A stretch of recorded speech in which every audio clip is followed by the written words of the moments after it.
the Southern Band. Charges on the beat. On the spoon to get your information. On the spoon to be part of our discussion. Spoon, spoon, spoon television. Spoon, spoon, spoon radio station. Spoon gonna tell you what is happening in Liberia. Spoon gonna tell you what is happening in Monrovia. Spoon gonna tell you what is happening in Africa. Just to spoon you will know. If the children crying for starvation, just to spoon. You want to get a news update, brother, to spoon. You want to know what is happening in Monrovia, to spoon. Politicians want to make their decision, just to spoon. You want to know what's happening in the ministry, to spoon. To spoon. To spoon. You from Bonjama, Maryland, to spoon. To spoon. If you eat kepa, gradually, my brother, to spoon. You got a spoon TV, you got a spoon radio, to spoon. To spoon. You wanna get a news update, to spoon. What? Yeah. Rastafari. Kilibamba, kilibamba, kilibamba. Kilibamba, kilibamba, kilibamba. What I want? Yes, what you batileo. Spoon TV. Spoon. Yes, what you batileo. Spoon. Beseku. Spoon TV. Spoon. Barabadeba. Spoon. Skidibidi dabado. Spoon TV. Spoon entertainment.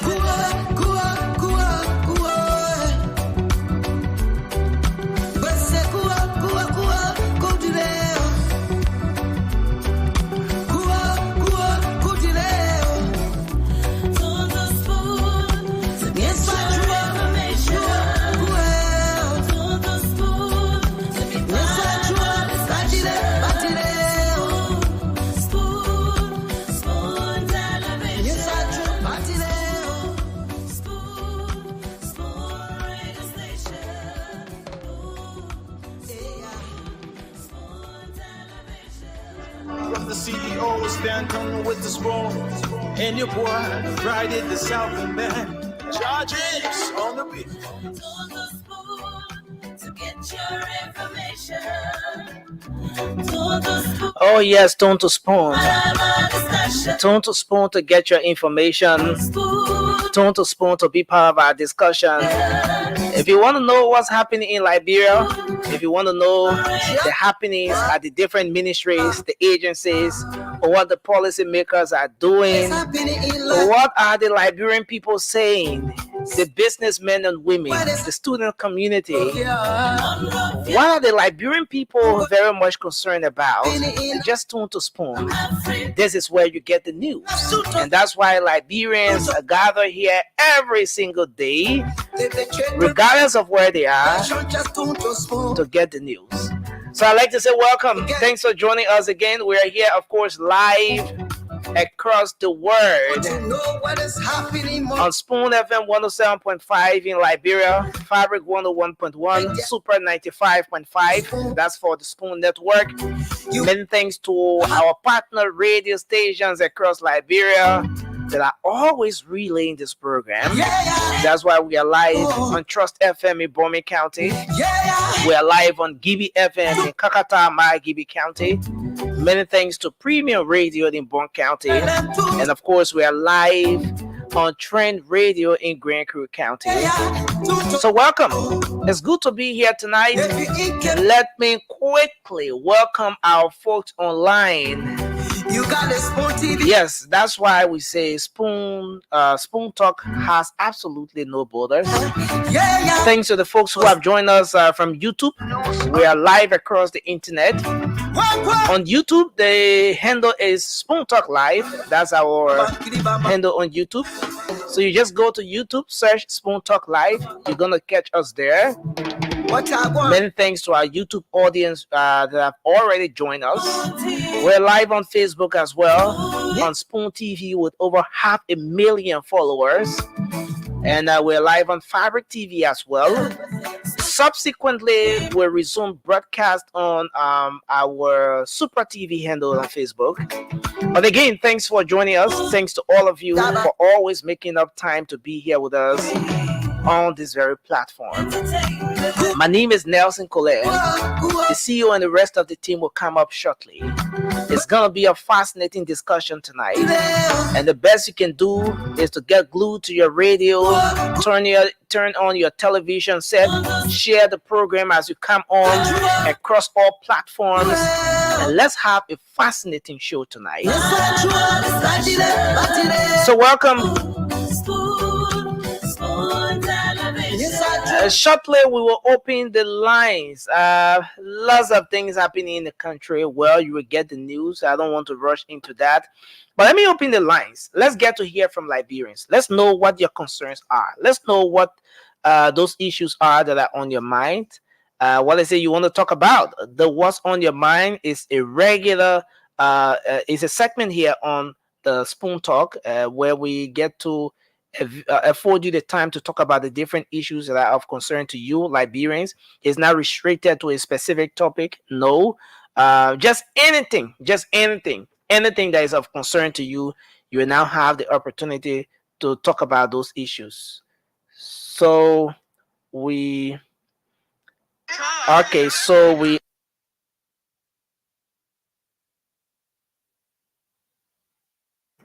going to the phone lines shortly. We are going to the phone lines shortly. All right. We are going to the phone lines shortly to get to hear from you. What is it you want to talk about? All right. So the number now is 0555 101075. I'm gonna put the WhatsApp number up as well that you can call and just talk about those different issues here on your minds tonight. So let's take our first call here. Hello, you're live. Your name and where you call from? Yeah, good evening, Nelson Colette. Okay, good evening. You're live. Let's hear you. My name is Samuel Kalon, and I join you from a resident in the Yeah, Kalon, please go ahead. What's on your mind? Yeah, the issue of local government implementation, the act was passed in 2018 on the then President Weah, and Matt Gibby, Superintendent Anthony Victoria Duncan have tried or recent the electionary process ongoing for the township chiefery, as you call it, for local for the. So I want this to be an exemplary routine for the 15 counties for the local government act because it's a law. So it should be in.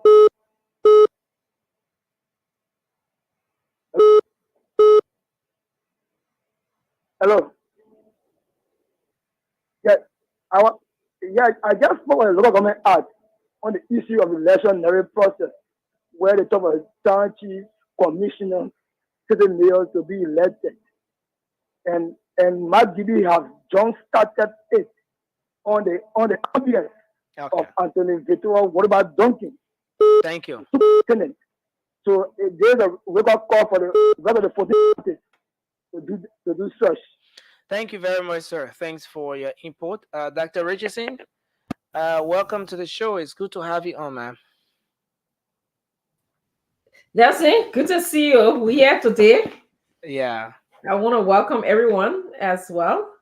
It's going to be a spirited, informative conversation as usual. So let's hear the people call in and express their desires and thoughts. So yeah, let's do that, right? That's what you are doing. Yeah, sure. I'm currently taking calls from the folks out there. Yeah. trying to get their views. Yeah. Yes. And today I want to tell you, great job. I saw you at, was it, what did I see? Yeah, somewhere. I saw you at the headquarter, Unity Party headquarter. Was your voice, Oh, right? oh yeah, yeah, yeah. I was Okay. You know, I heard your voice. I didn't see you, but I heard your voice and I recognized that you were interviewing. Yes. yeah, Okay, great. You did a great job out there again too. So I'm sure we're gonna have some conversations about that as well.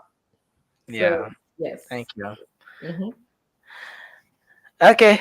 Thank you, Dr. Richardson. And I think we will continue taking the calls. I have someone on the line here. Hello, you are live. Your name and where you calling from?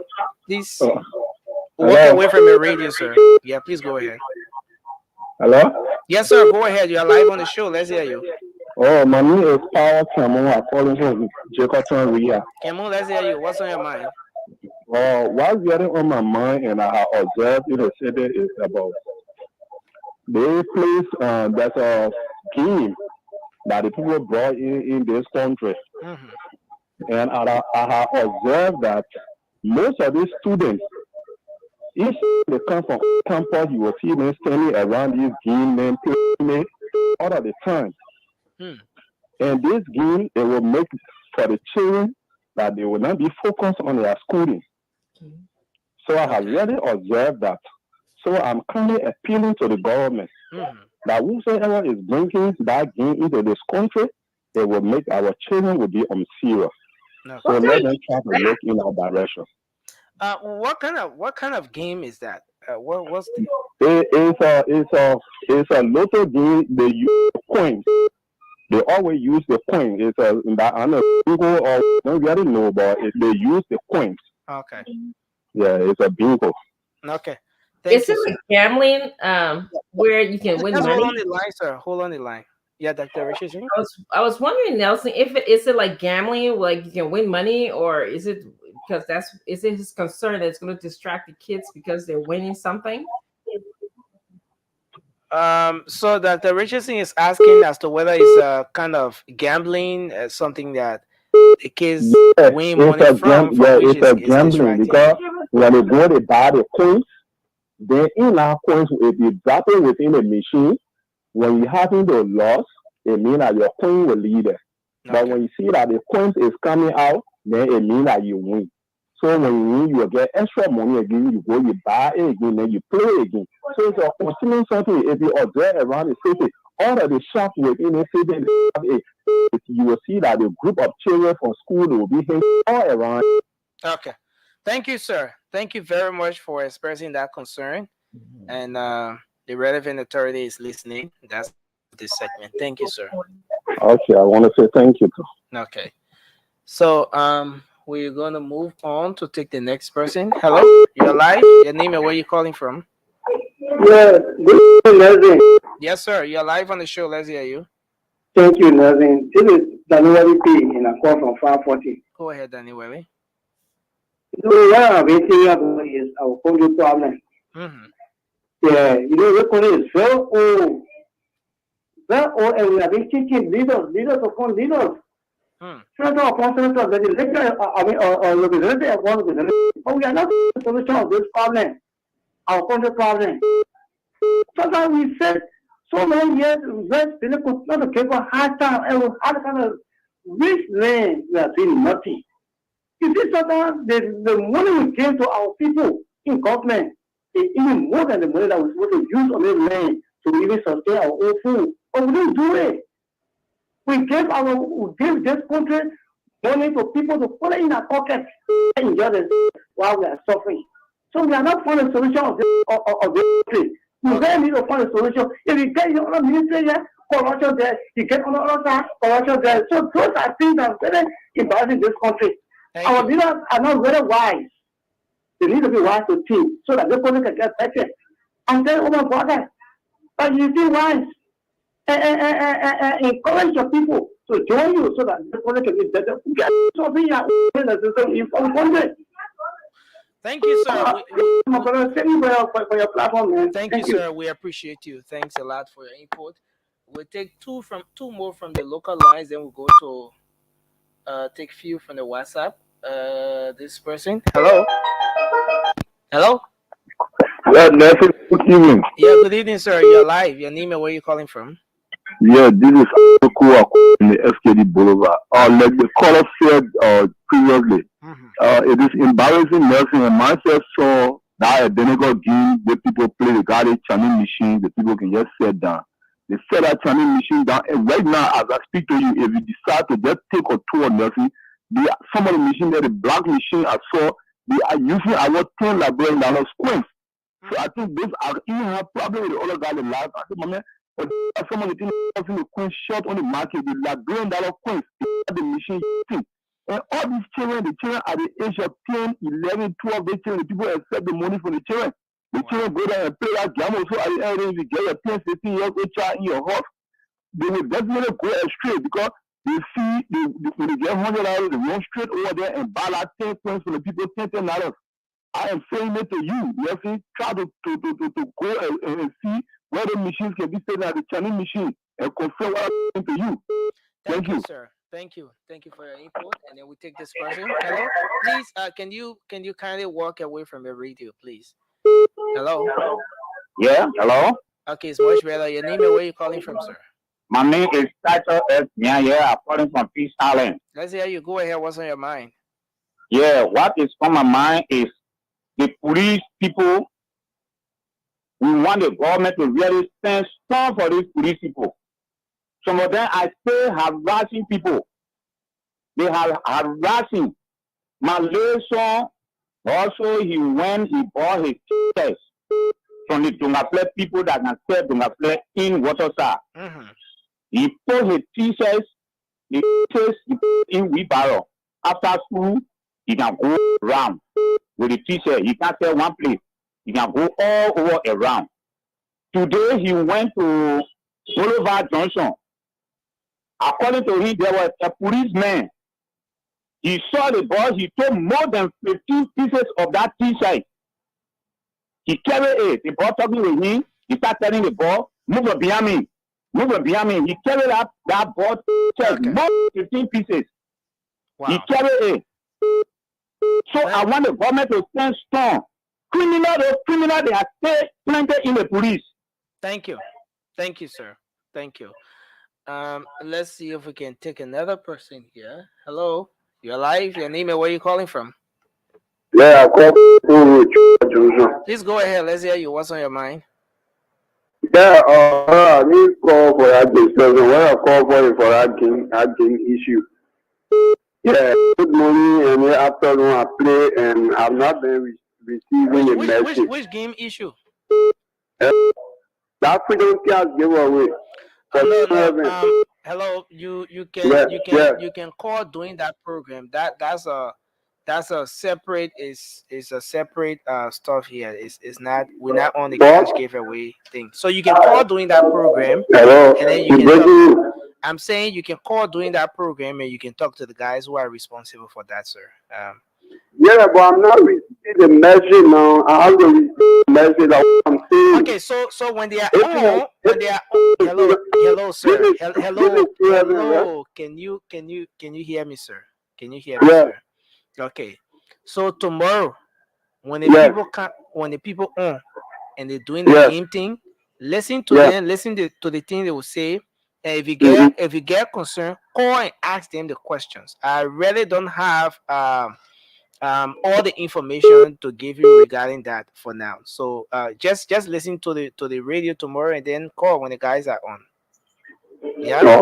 Okay. Thank you, sir. Okay. Hello, you're live. Your name and where are you calling from? Hello. Yeah, please go ahead. Let's hear you. Yeah, my name is Siriki. I calling from J17. Yeah, Siriki. What's on your mind? Let's hear you. Well, the concerning, even though he said tomorrow people talk about the game business, but the guys are lying about that game business. Again, they're talking about, they say they can view Labra coins. You know, they can use Labra coins, they can play. It's not Labra coins. They have different coins they can use to play that game. I think, yeah, so no, I think, yeah, hello. Yeah, let me come in, sir. You are confusing it.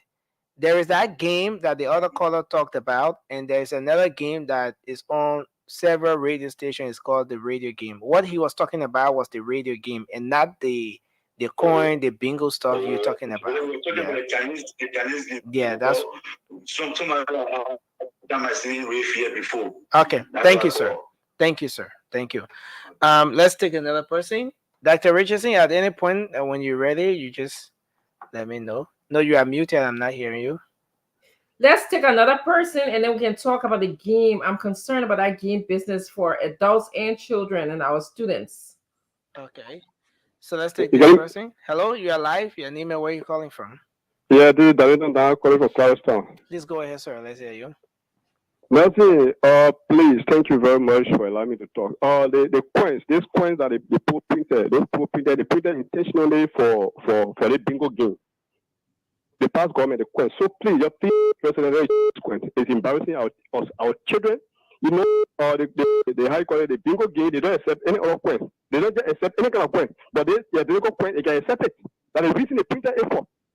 You know, our own coin we hire, you know, the routine, they will not accept it. But they printed it intentionally for bingo game. So our children are getting loose with the Chinese boxing, they playing and they play the game in the street. The children are playing because the coin, as soon as you play the game, accept it. They don't accept the old coin we have. So they take their coin that evil demon in the blood. It against us, is going against us. See, they think our money, they're not money. They bought it for gambling. Thank you. Let us take it back. Thank you. So, Stanton, welcome to the show.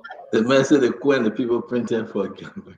Yeah, you know, I'm concerned about it actually, because I'm hearing a lot of people speak about how it's affecting the students. A lot of the students are, you know, distracted. They not want to go to school. Instead of going to school, they're going in and playing the games on the side. And he did say it's like a whole game. It's a game set. I hope Nelson. What does have to do with that, Dr. Richardson? Say that again. Why would we put it on the money they printed? Well, I don't know. I didn't really hear. It's something, but yeah. The children want to go on the side and gamble is because the parents got to treat them right and we got to help them. It got nothing to do with the money that was printed, though. No, yeah. I don't want the colors. I don't want that. We would tell the librarian people say because the people printed the coins, so it means that they only do it to go gamble. That's not true. Yeah. No, yeah, that's a good point that you're making, CEO. But I just don't. Please call me Stanton, please. Stanton. Okay. Dr. Richardson, please call me Stanton. Okay, I'll call you Stanton. Okay. Thank you.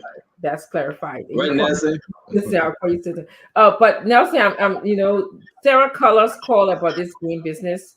Yeah. You know, I want our children, our students to take note. It is not good. Obviously, people are concerned about it. If you gamble 1-2 times, it can become very addictive. And if addiction will lead to you stealing from your parents, from your friends, because you gotta pay it out, you gotta play it to win. And when you win, you get a certain high from winning. And if you're not responsible, you're not working, you got jobs, so you gotta get the money from somewhere. Okay, I'm not talking about the people who get jobs and who are adults who can afford this. You cannot afford to do this. You don't want to make yourself look bad to your friends and to your parents. So I'm asking you to please avoid those games. Don't get bothered with it. We got enough problems in the country.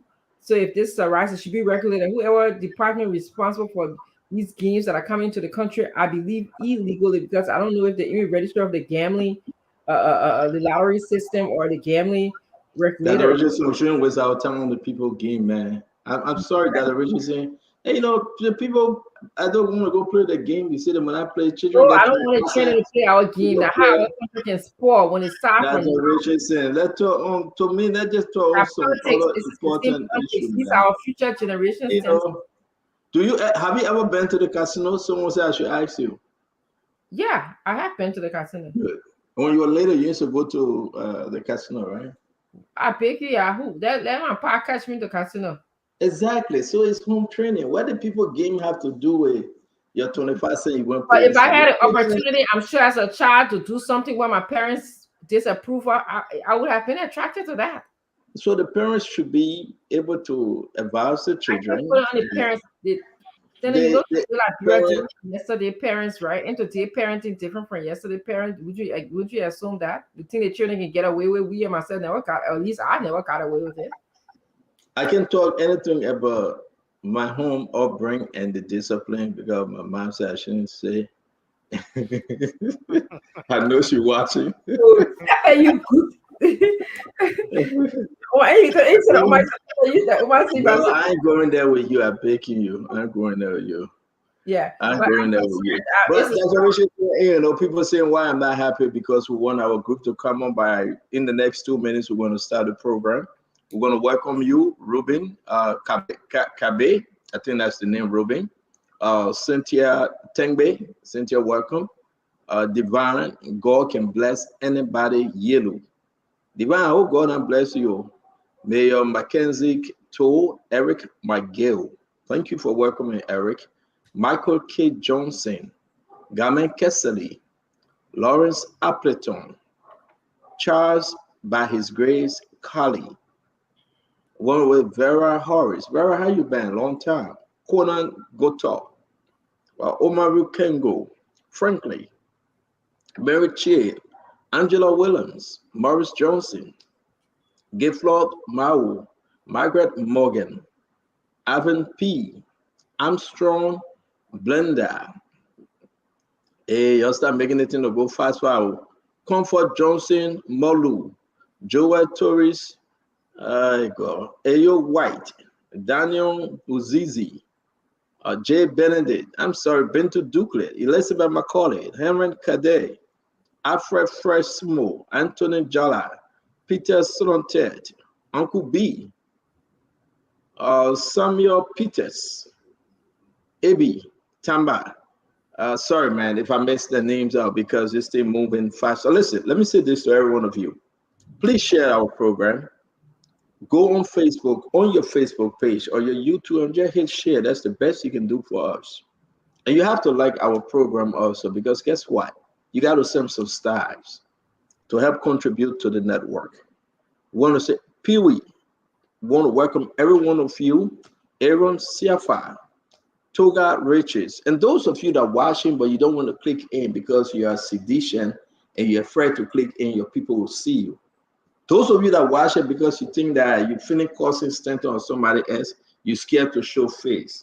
All the sedition are watching, Jefferson Koji, Akaris, Great, John Manor, we are, how you calling Samuel Twe, Samora Wodo Cody, how you calling Eugene Lane Language, Deep Max, all the bad people, the good people of CDC that are watching, thank you for watching. All the Unity Party people that are watching, thank you for watching. All those people that love, hate, good, bad, or evil, you watch. Come on, watch the show and share it. We're going to talk a lot about Labrador today. I ain't going anywhere. I'm here. All right. Ruth Pade. Oh, my Ruth, how you doing? So it's good to see every one of you. Today, the Unity Party, at the party headquarters, they decided to beat on your journalist, Nelson Colette. I don't know who was involved. We're going to have this conversation. Unity Party, the one that we fought for, the one that we championed, the party that we beg you to support, that you gave your hard-earned money, the party whose Secretary General is Amos Twell, who is now the Managing Director of LPRC, the party whose chairman is Reverend Luther Tape, who is also on the board or board chair for National Port Authority. The party that every night John Muller will come on the show and every one of us will have a sleepless night. And Nelson Colette will not sleep because he got to do the midnight show. They decided to beat on Nelson Colette today at the party headquarters. Can you imagine? Where are the party leaders?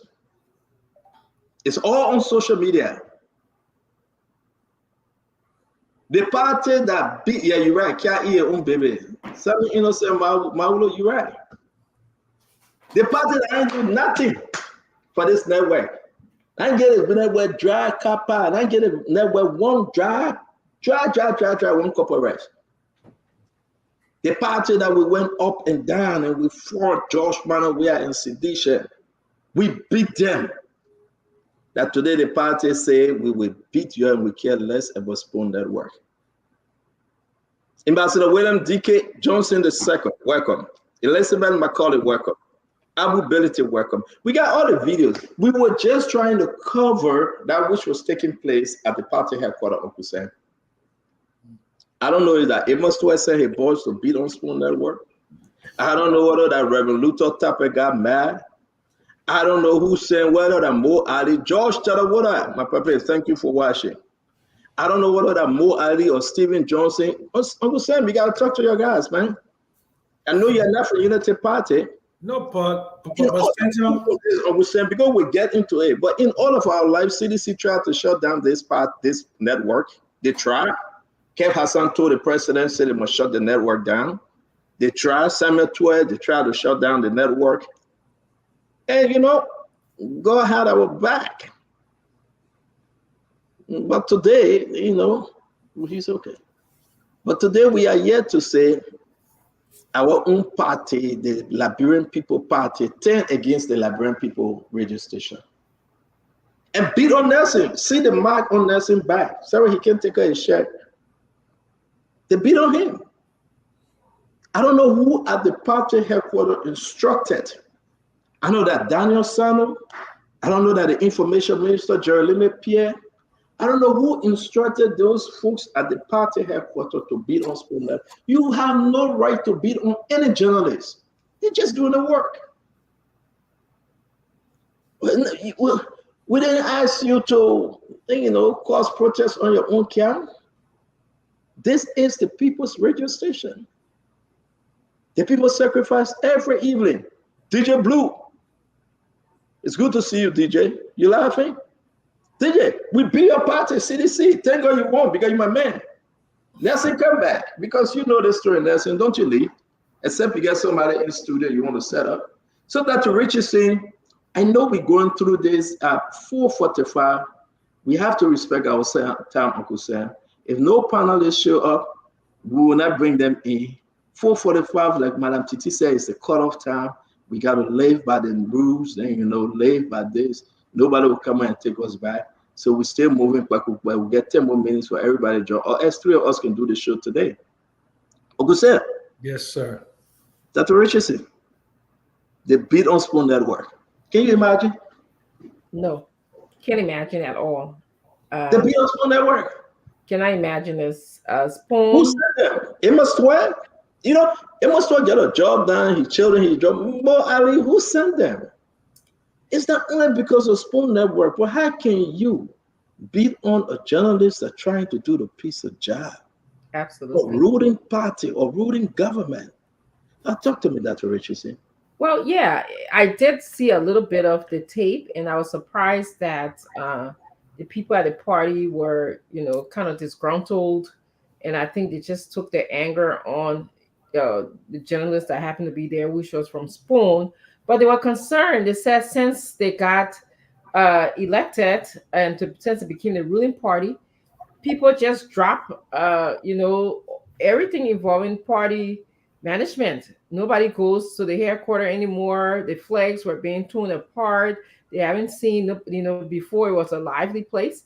And, you know, it is concerning. It's very typical of what we do as Liberians. You know, once we get what we want out of whatever it is, a person or an organization, we forget about it until maybe 6 years from now. And you cannot do that. You cannot conduct the affairs of a ruling party or anything. You can't conduct the affairs of anything. It's the issue of commitment, you know. And then they want to go back to these people again 6 years from now, okay, and ask them for their vote. This is how they use our people. So, I mean, I'm sorry that I just want to tell you, Senator, and the panelists and the audience that I have to leave today. My daughter, my last baby, has prom today. So I'll just go attend to her shortly. Make sure her makeup, her clothing, she looks great. Take some. You'll come back, or you go? I will come back. Dr. Richardson, don't go, man. I will miss you, man. No, she's coming back. I'll be back. She's one of my favorite people on the whole planet. Stop that little man. Let me move on. Thank you. Yeah. But Uncle Sam, let's talk about this real quick. Seeing what is happening across Liberia. If I don't like the network, if I choose not to like the party, if I choose not to like the reporters, I can beat on him. Where is the president of Liberia? And the CEO, Madam Titi, says she's going to call the president and she's going to go after Unity Party leadership. What's going on here? How can we have gangster at the party headquarters beating on journalists? I mean, this is not opposition party, though. Uncle Sam, talk to me, man. We will get into this thing. Stanton, I've been around a long time. The entire exercise is to get to power. It is the goal. Nothing else matters. After you get to party, the party self can go to hell. The people who help you can go to hell. Everybody that made you to be in that position can go to hell. They don't look back. They start having endless meetings. They don't answer their phones anymore. The children go to their offices. They will not let them see them. They will lie to them. So this whole thing about party in Liberia is strictly a means to an end, which is wealth, financial power. That's all it is. It is not about doing anything to say to help the people. Okay? And that's generally, I'm not saying Omen JMB is like that. I'm taking him out of the equation because I know him well enough not to be that kind of person. But the rest of the people now who have ascended to power that were in the wilderness for 6 years, they didn't have any income, they didn't have anything. Now they figure now they have arrived, and they were pretty much ignore the rest of the people around them. Look, you can't hire everybody, but parties supposed to create programs, not just programs to give people money, but to have a program to make their partisans feel like they are. Yeah, but we'll come to it, Uncle Sam. We'll come to the reason. I want us to talk about why the party secretary general and the chairman have not even put out a statement.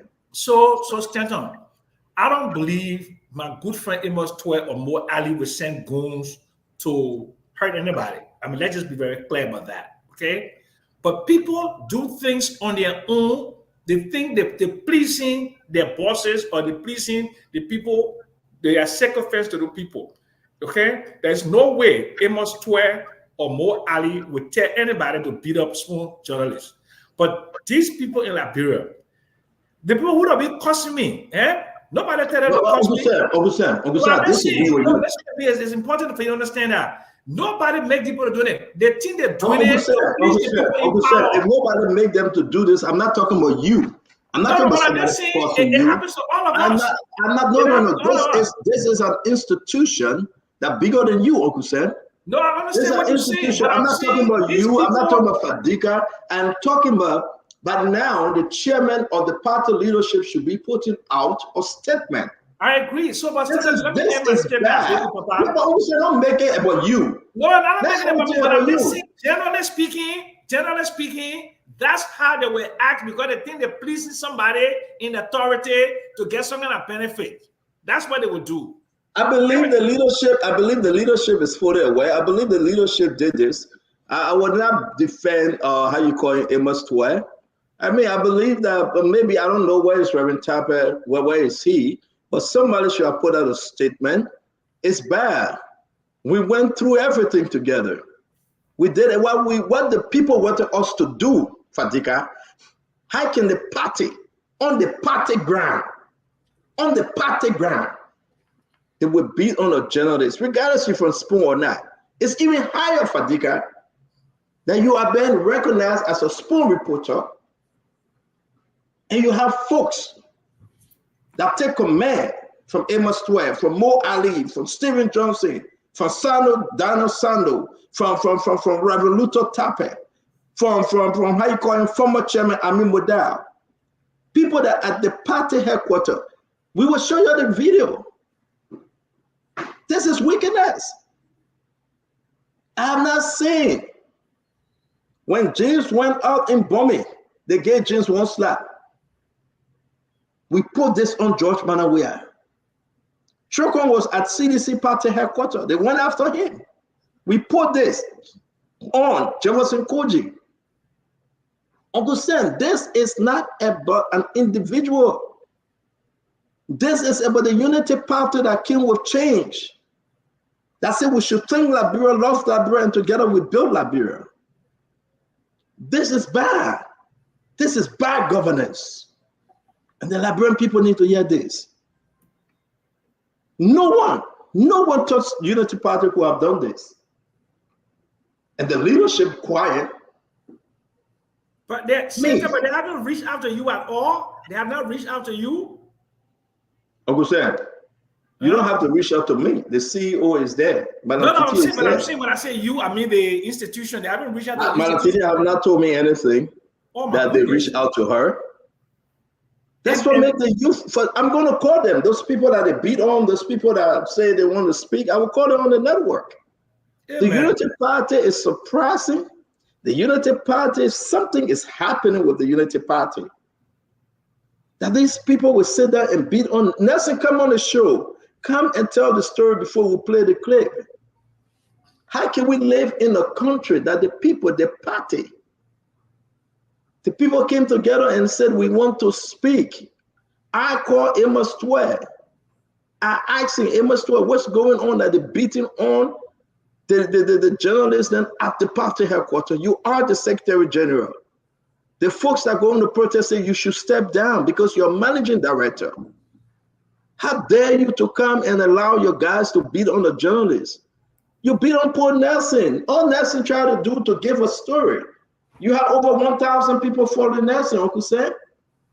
And they beat on him. We were just at CDC party headquarters. Jefferson Koji was there. Nobody beat on the journalists. The guys going around. CPP were breaking up. We were there.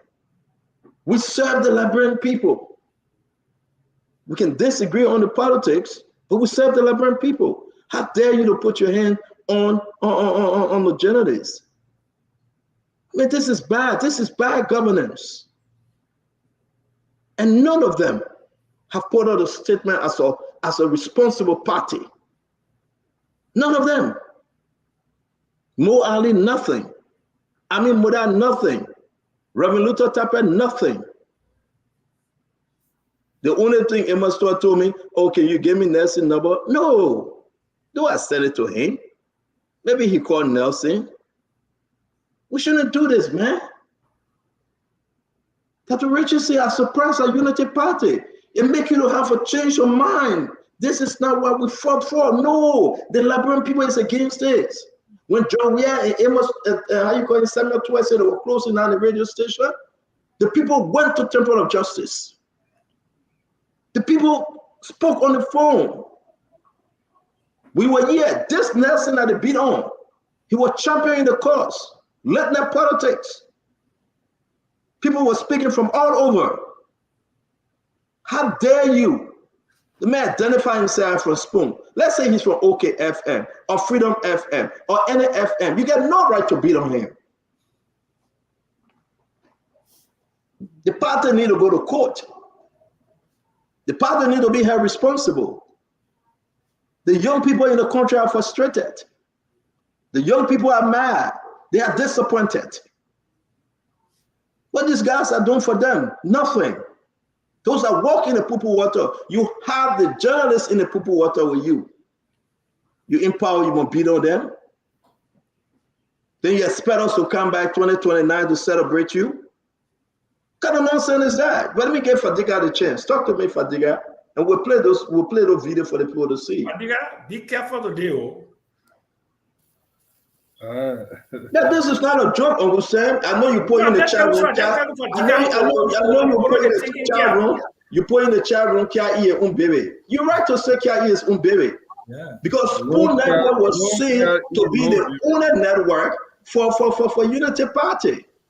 Sedition are running laughing now because they get the mind to say we care less. No cat eat no baby. confusion happen in families, and they are settled. Nelson, it's so unfortunate what happened today. I don't know the details, but You will never know the detail. Stanton, I will say something. Let me borrow something from Honorable Bagil when he was here yesterday. I questioned him about an incident that transpired when we came to Liberia after we were invited by the government, the CDC government. Then. And he said, Fadiga, I saw you guys. I wanted to talk, but I was busy. But we in leadership, we reach out to you guys. It shows that most time the leadership have a different perspective from things. They have a broader mind. But most time, the overzealous partisans are the ones to carry all these things. So then what will you do? Will you have put a press release, a statement, something in less than 24 hours to condemn the action of your partisan, your security? Don't you think you're going to do that? It has not been 24 hours yet. I'm sure. No more wait for 24 hours? Hold on. The Amos cannot speak. Stop them now, I got my own problem with Amos 12. No, these guys, they are disappointing, man. Come on. Let me say this.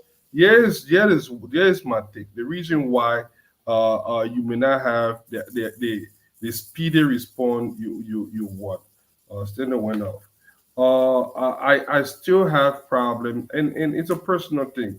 That the leadership took up position so fast. I think the best thing to do for the party to function is those that have taken up position to serve their country in government should relinquish the political affiliation. That means the leadership within the party.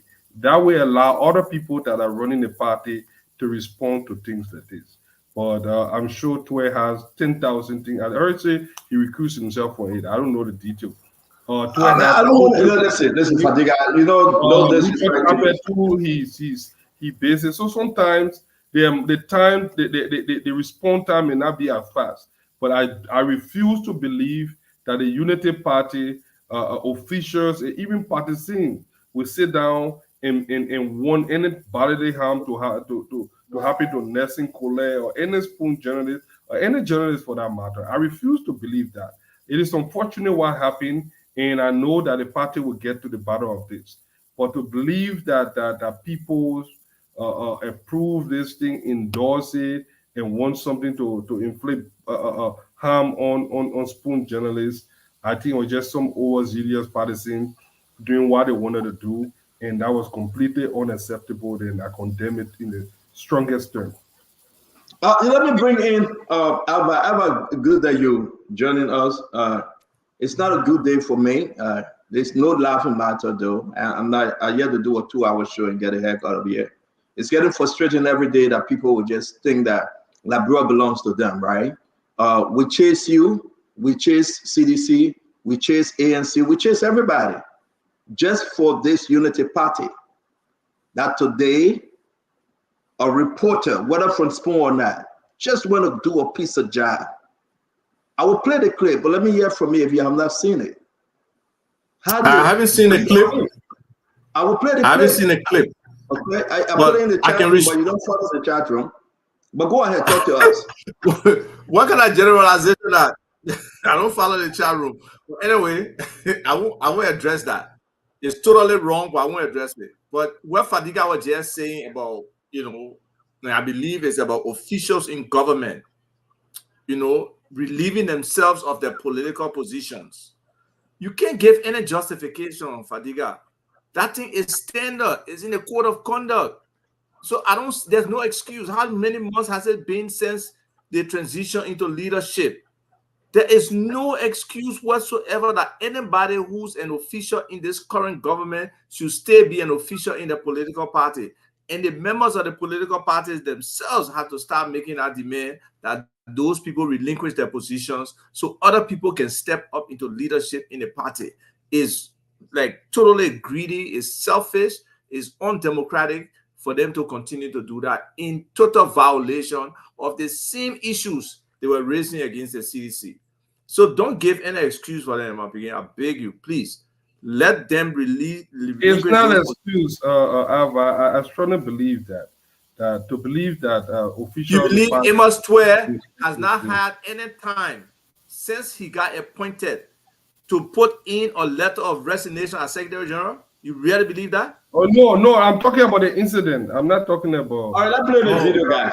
Let's play the video. That way, I would definitely say this to everyone.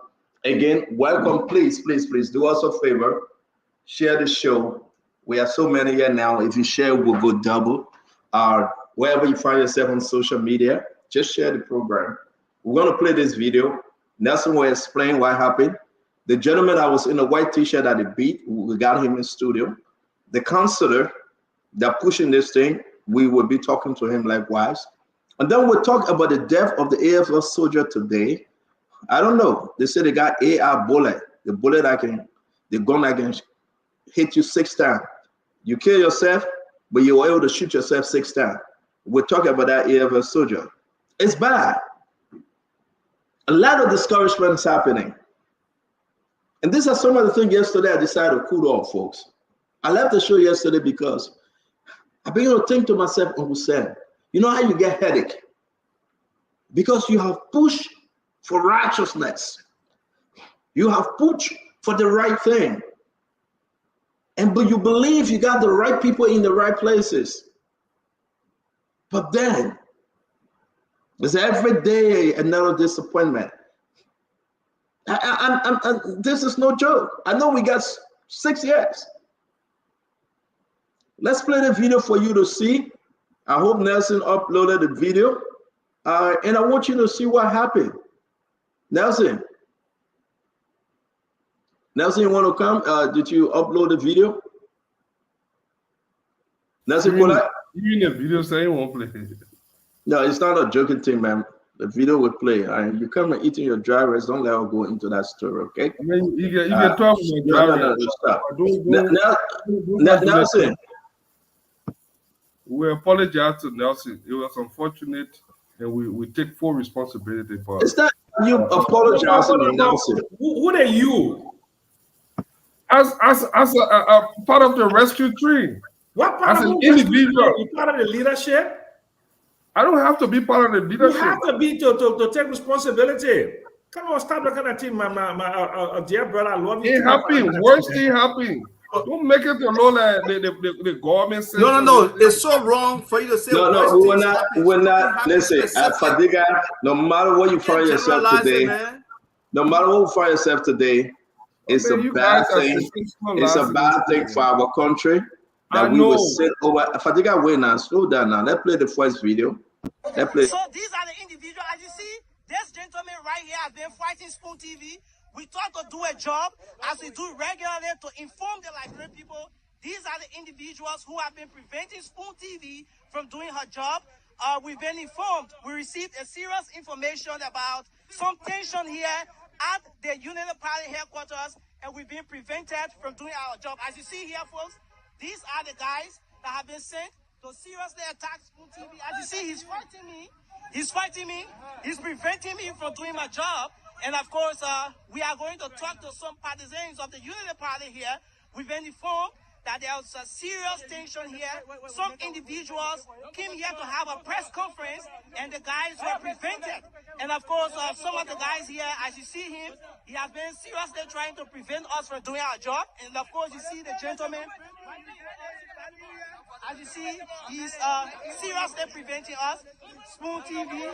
We are here, of course, at the headquarters of the Unity Party. We've come to do our job.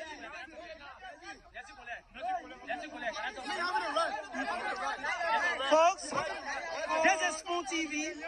Thanks, of course, for joining us. You want to talk to us? We got information about some tension here at the Unity Party headquarters. You want to give us an idea of what happened here? You want to talk to us? Okay, so folks, as you see, we've been barricaded by some folks. He's trying to not show his face to the camera, but these are the folks here preventing Spoon TV. As you see, I'm being assaulted, folks. This gentleman right before me here is stepping on me as a Liberian and as a journalist. I have come to do my job, and this individual is seriously preventing me. Folks, as you see, I've been stepped upon. Let's hear from this gentleman. So let me say this, right? This is not a game. Those are the people that find themselves at the party headquarters. The ruling party, by the way, though, not an opposition party. They're stepping on Nelson, the black in the video. What are they hiding? What are they hiding? The ruling party. I mean, this is not a joke. If you want to go talk to Emma Stewart and defend him, Fadiga, you can go ahead and talk to Emma Stewart. This is not a game. Young men and women suffer to put their lives on the line. You get gangsters and zokos and hooligans at your party headquarters doing security job. You cannot discipline them. They should go after the journalists. Look at him showing his back and preventing the recording, preventing everything. And you think it's cool? It's not cool. You cannot say the overzealous individual at the party headquarters doing this. So it's bad. We are not going back. That's why we fought for this change. It's a disgrace. It's a shame. Shame to the party. Shame to Reverend Tappet. Shame on Emma Stewart. Everything we try to do a piece of job. None of them can say we have given Spoon Network this a dime. We are not asking them to do anything. Just a piece of job. I challenge any one of them to say we have given Spoon Network a dime. Zero. But we ran for this victory. We did everything by God's power. The people that watches this program every day, the people that come here every second to encourage one another. They couldn't sleep. They fought for the change. Is this the thank you? We're not here to play. Up to now, they cannot even put a statement up and say we apologize. Then you want to call my 7 for us to talk. Don't call me beyond Jade. Don't call me beyond Jade. Don't call me in the corner. No, Azeva is serious. It's not a play thing. You abuse Nelson Collette today, and tomorrow you abuse another journalist. They will beat on Nelson Collette today, and they will beat on another journalist. And most times people tend to be quiet in these situations because it's not happening to them. Until it happens to them, then they start crying for the whole town to come. This is completely wrong. I saw the video. I didn't see a physical attack, but I saw the video and I saw him, heard him expressing that he was being assaulted. It's totally wrong. If they have closed the gate and stayed in the gate, yes, they don't want nobody to enter the property, fine. But if the people went there to see what the tension was, what was supposedly happening, anytime there's news happening, reporters go to the scene.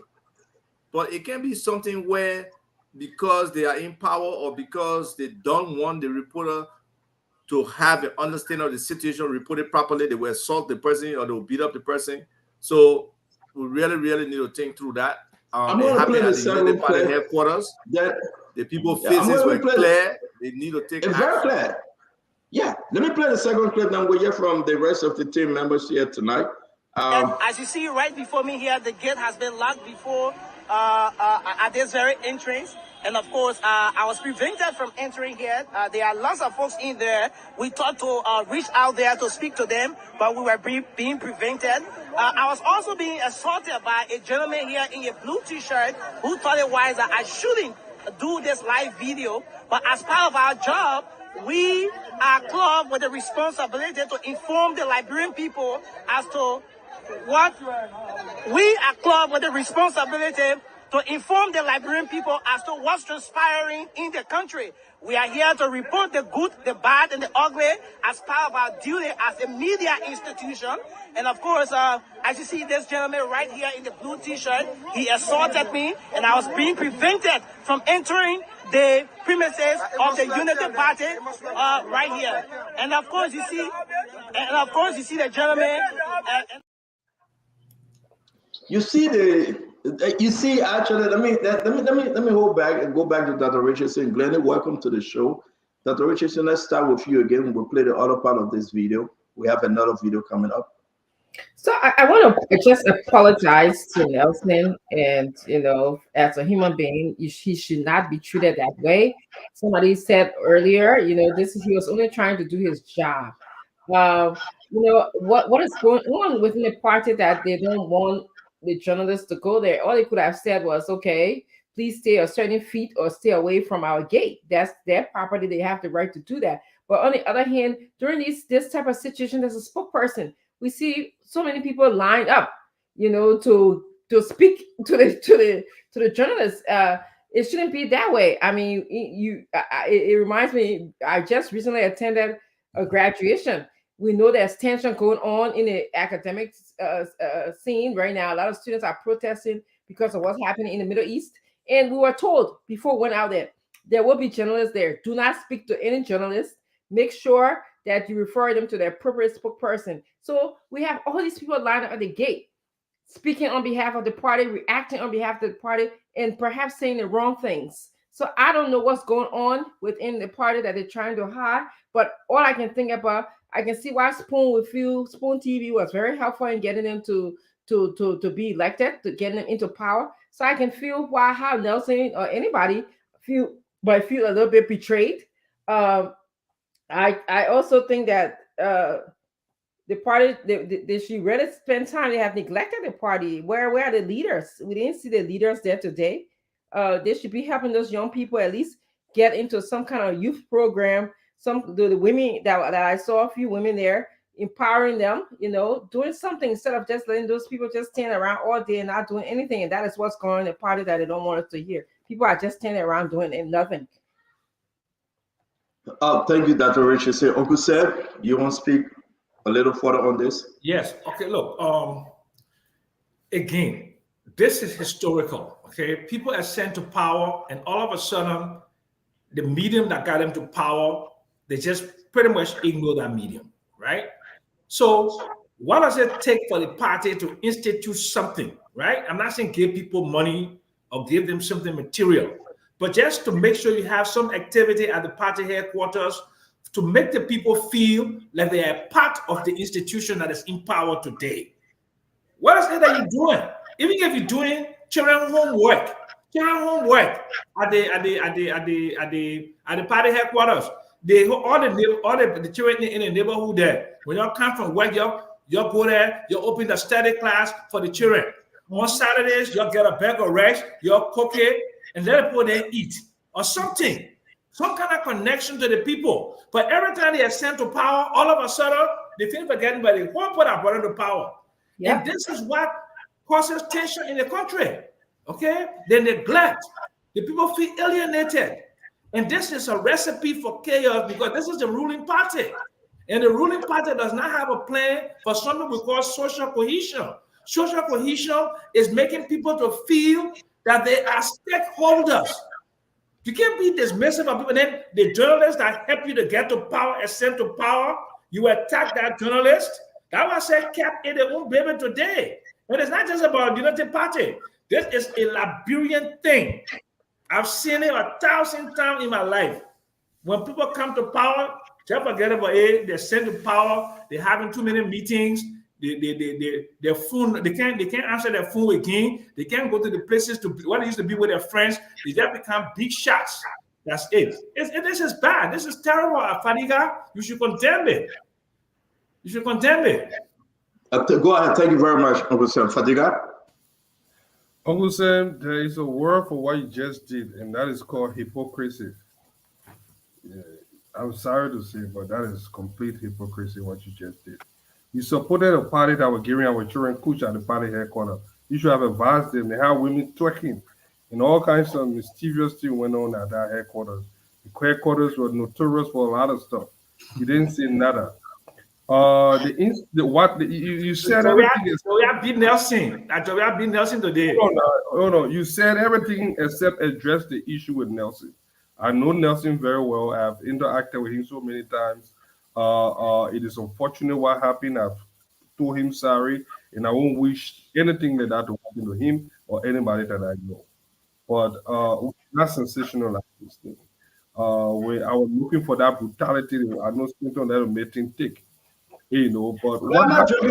I'm not making things take. If you got nothing to say, come back tomorrow. Maybe we are seeing things differently. So maybe we are seeing things differently. No, what I don't saw do that. You all take, no, listen, Fadiga. I didn't pour, listen, I was sleeping when this video was sent to me. He said the man assaulted me. The man stepped on my, listen, you listen to what we can call Nelson to explain to you. And Nelson has because the video is not. We got pieces of the video we have put in the chat room. Maybe you choose not to watch them all. Don't do that. Don't tell me about making mistake. I think Nelson no one political party member should assault, should beat on, should bring down a journalist. Okay, so don't tell me I'm making things take. No, you can go and play around with it. Don't do that. Don't do that, man. With all due respect to you, don't never tell me I'm making things take. The video doesn't depict what you are saying. The videos that are in the chat room, you choose not to watch it, it's up to you. I'm not going to open your eye. You want to be a blind loyalist, it's up to you. Don't tell me I'm making no, I'm not laughing. I'm not a blind loyalist. I'm a realist. I'm a realist. They got a family to go to. If they want to bring the news to the Liberian people, all they ask for to go and put a camera on and open the microphone. Okay? Nobody also insult them. Nobody also assault them. You sit now here and say we're making things take. You go on the street. You know how much tension they go on every day? You think we pay them well? Don't do that. Don't do that on the show. That we're making things take. Let me land. This is not a laughing matter, my man. I'm a realist. I don't see things for what it could have or should have been, but what it should actually be. What I saw in that video, and what happened, I think Nelson should tell his story. It would do it more justice than the video. The video didn't see the usual violence that I've seen with the other guys, the guys under the sycamore tree. So when I say that these things are happening, I'm not condoning it. I don't think it should happen. There's no justification. I saw a group of individuals preventing Nelson from showing video of what happened. There are so many reasons. Uncle Sam made some great points. I see these young men every day on the street as I walk around. They come to me, Chief, we suffer for this thing. It's coming. This is a country that has no job. A lot of the young people, I think the party should address their concern. I think the party should pay attention to them. And when people take up position, sometimes they lose sight of this thing. And the government is just 5 months in. A lot of moving parts, a lot of things happening so fast. They have to govern at the same time. Handle this thing. I know everything will fall in place at some point. Everything will fall in place. But what happened today is completely unacceptable. I don't think it should ever happen. But we should not over sensationalize. Let me bring in Sis Glennie and Asido. Thank you very much. I think Nelson should come in and explain himself. Thank you, Fatiga. Thank you. When you're moderating the more, you want to bring Nelson in. Glennie, thank you for moderating yesterday. Let's hear you on this issue. This is no joking matter. These children that goes on a bullet. People will kill them one day and you will know that it's serious. I don't give a damn if CDC did it before. That's why we took CDC all the power. That's why the people celebrated with us. That's the justification. I hate to hear. I don't give a damn if CDC did it before. Go to Madam Chancellor, he did it. Go to Madam Sally, he did it. What's the change? I'm not doing beast to their own LU. Ellen Johnson, I mean, it has happened. I'm just saying, what happened today. You're going to bring in Glennie to speak, please. Glennie? So I actually just followed the story and been watching the video. I first, my heart goes out to Nelson. I think we all work together here. We know Nelson, we know his character, we know the person he is. Unless there's someone else who's going to come up and say what he's saying is a lie, I want to believe everything he has said. I want to believe the videos that has happened. That incident needs to be condemned. We need to be objective. We need to not be looking for explanations as to why it happened, whether it was a press, whether it was a private party, whether they didn't invite them there. It's simple. If the journalists showed up and they didn't want them there, they could have told them. No one should have manhandled him. They should have told them you're not invited here. It's just that simple. I think this is not a good reflection of a government who just took power. I think some of these things, they hear about it and they ignore it. Someone needs to speak up against this. This is not right. whether it's Spoon TV or any network. What happened today should not have happened, and someone needs to speak up against it. So I want to condemn it in my own name, just based on what I heard Nelson say. I believe what he said, and I think it's wrong. I think it's wrong that it happened, and it should not have happened. They could have said, we don't need you to be here. We don't want you to be here. And people are saying, oh, it could have been bystander. It doesn't matter. It happened on Unity Party ground. So whether that person was a Unity Party or not, they were on the party ground, so we can assume that they were from Unity Party. But I think what happened today was wrong. Totally wrong. Thank you very much. The last panelist for tonight that is on, we try to leave by the time. We got to squeeze ourselves in and get out of here by 7 p.m. Well, why you brought us that would be let me continue talking. I will put all the video I get for you. All right? Okay. Sorry, Chief. I will say everything that you said today. Sorry, no, you never apologize, sorry. No, because that's why we're doing this thing. I just said my time bomb. That's why we're doing. Continue talking. Sorry, you're right. You're right. Okay. I said don't go ahead. You man is bad. Yeah, hi to everyone. Before we quickly get into it, let me just say to on the show, Glendy, yesterday you moderated. I had a lot of people reaching out to me, even citizens that were praising the way you did, and I thought you did a great job. Thank you, congratulations for that. Hopefully, I'll better give you the What you trying to do? You trying to soup Glendy, or you trying to provoke the CEO? I know. No. I'm saying. I said the chat room. I just wanted to say on show. Thank you. So yeah, on the issue that happened today, I watched it live. I was on the call with my other brothers, and we're talking about it. I thought it is not a representation of the country that we need. I mean, our friends from the other side should be embarrassed at this time. And Spoon has done more than we can talk about in words, especially for this government. And if anyone, I mean, we will expect everyone to get courtesy, but if any one person who be the one singled out to get courtesy anywhere when it comes to what the media is doing, it should be Spoon. And what happened today was a shame. I mean, we saw people pushing a young man, all kinds of things. I thought it is embarrassing, but again, this has always been the nature of the United Party. There are many things we can recount back in the past. We know the amount of people that went to jail in this country who were journalists. We can name them. Rodney C. and the rest of the people, they actually went to jail because they were journalists. The only crime, you journalists. And this is not the first time even of this government. When it happened at the executive mansion, we got intel from there that the Spoon journalist was stopped from broadcasting the protests that happened. This thing should not be happening. And I was coming on, Stanton was saying, most often people will say CDC did it, CDC did it. I don't want to talk about that one. It's not a partisan issue. No matter who did it, who didn't do it, well, CDC has never done it anyways. We all know, but it shouldn't be a partisan issue. It was despicable, and it is something that we all should be ashamed of. It's only showing the true color of United Party. This is just the start of what they will do with Spoon journalists, and I can assure you that. Thank you, Isaac. We have Clinton. He's in one of these videos. Let me play the video. He's in studio. We're gonna call the lawyer, that's involved with this whole thing. And why do people try to protest? Like Uncle Sam was saying, I finished with, and thank God Nelson as well.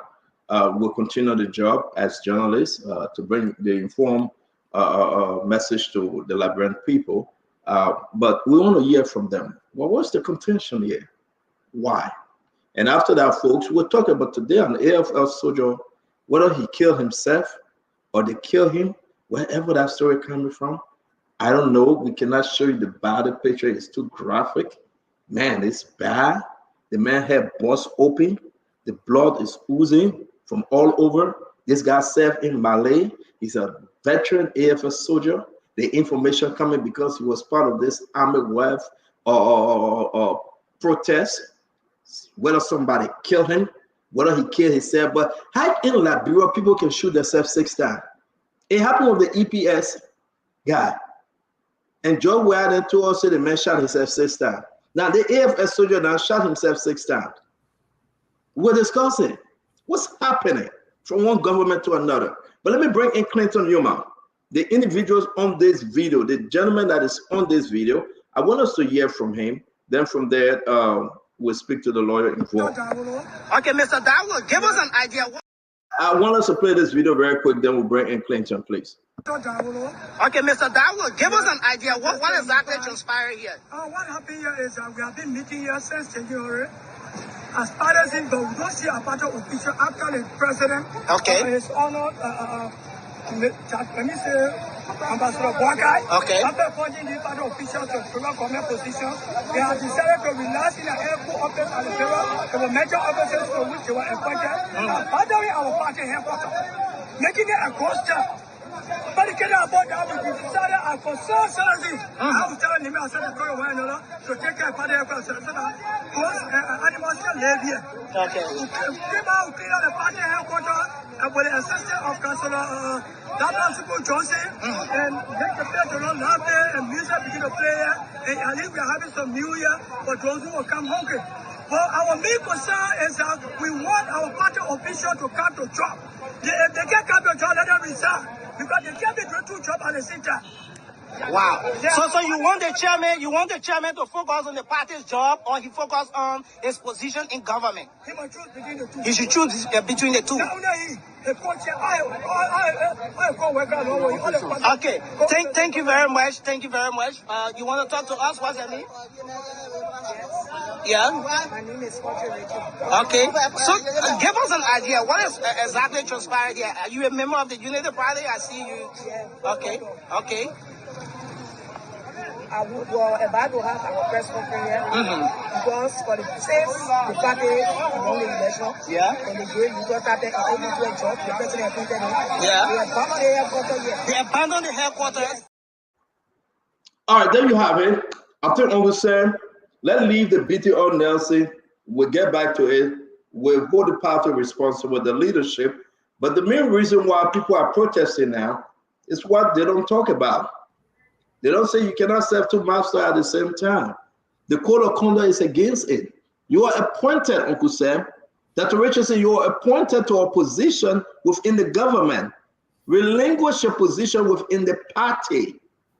It's not a bad thing. It is within the code of conduct.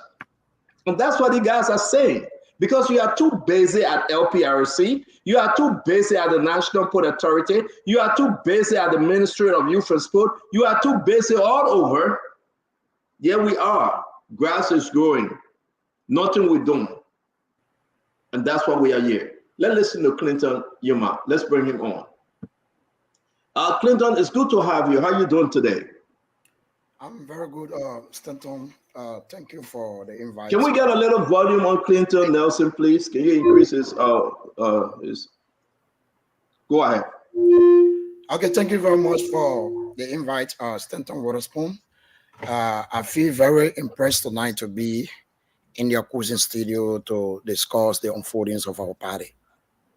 What happened today? Welcome. You see everybody. You see her every day. Dr. Richardson, Uncle Sam Jackson, Al Hussein, Eugene Fadika, Asiva Tupa Jr., Glenny, JJ24, Olimam, I said, Joe. We are here today. We'll listen to you. Give us a story. What took you at the party headquarters? What was your message? And then we saw you in a red t-shirt. What took place? Talk to us. Okay, thank you very much. Since the inceptions of our Unity Party government, His Presidency, His Excellency Joseph Yuma Boakai got inaugurated. Upon appointing our party officials in various government positions and agencies, most of them that have been appointed have abandoned the party. They have neglected the party. They cannot be formed.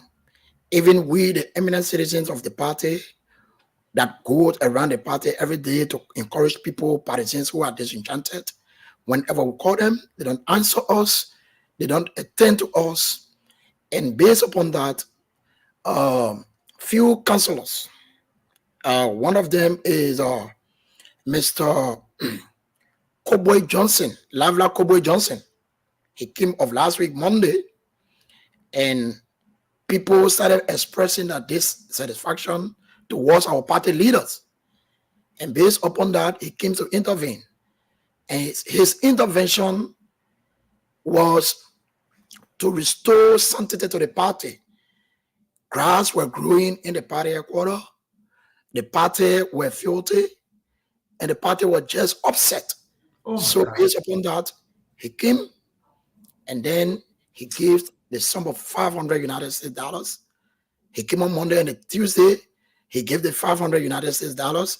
Last week, Wednesday, we have the cleanup campaign, and he bought food for everybody to eat at the party headquarters. He brought in instruments that can keep the party very lively.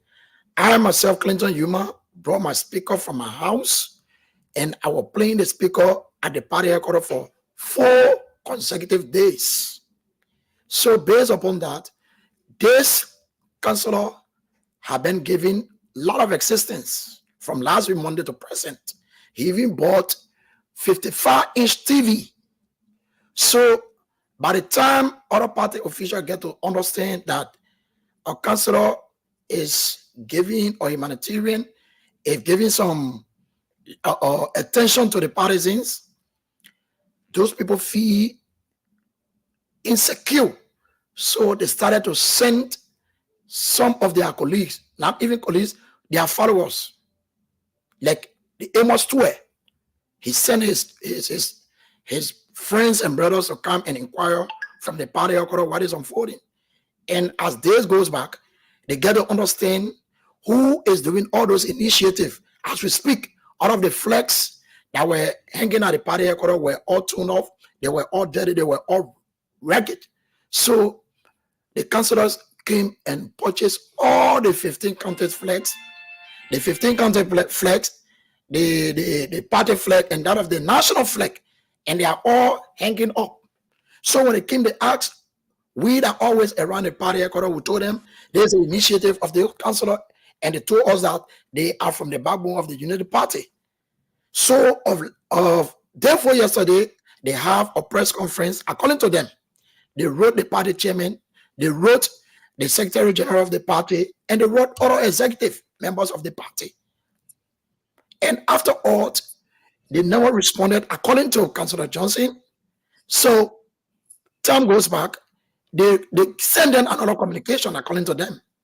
And when they send them another communication, according to him again, they didn't respond.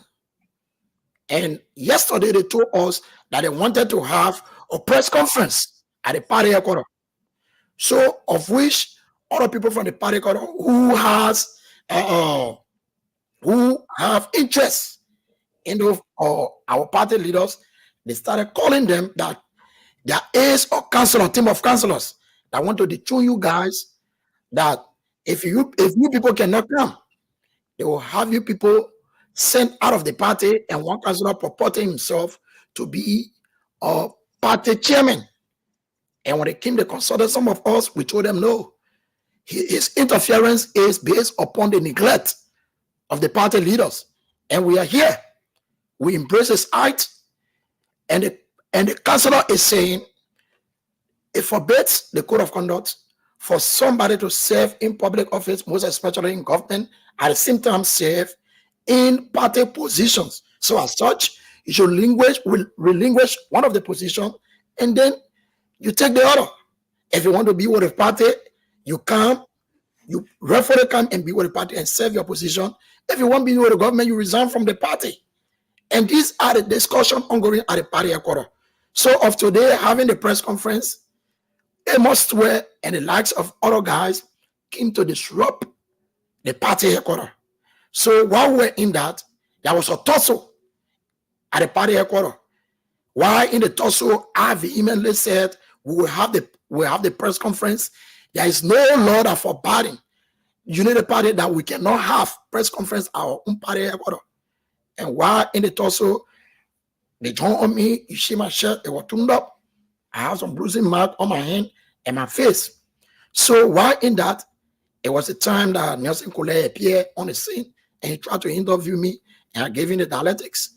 So what is happening at the party headquarters, our party leaders, we are saying it emphatically very clear tonight that if they want to serve our party headquarters or our party, let them resign from their various party position, government positions, and come and do the honorable thing to serve the party.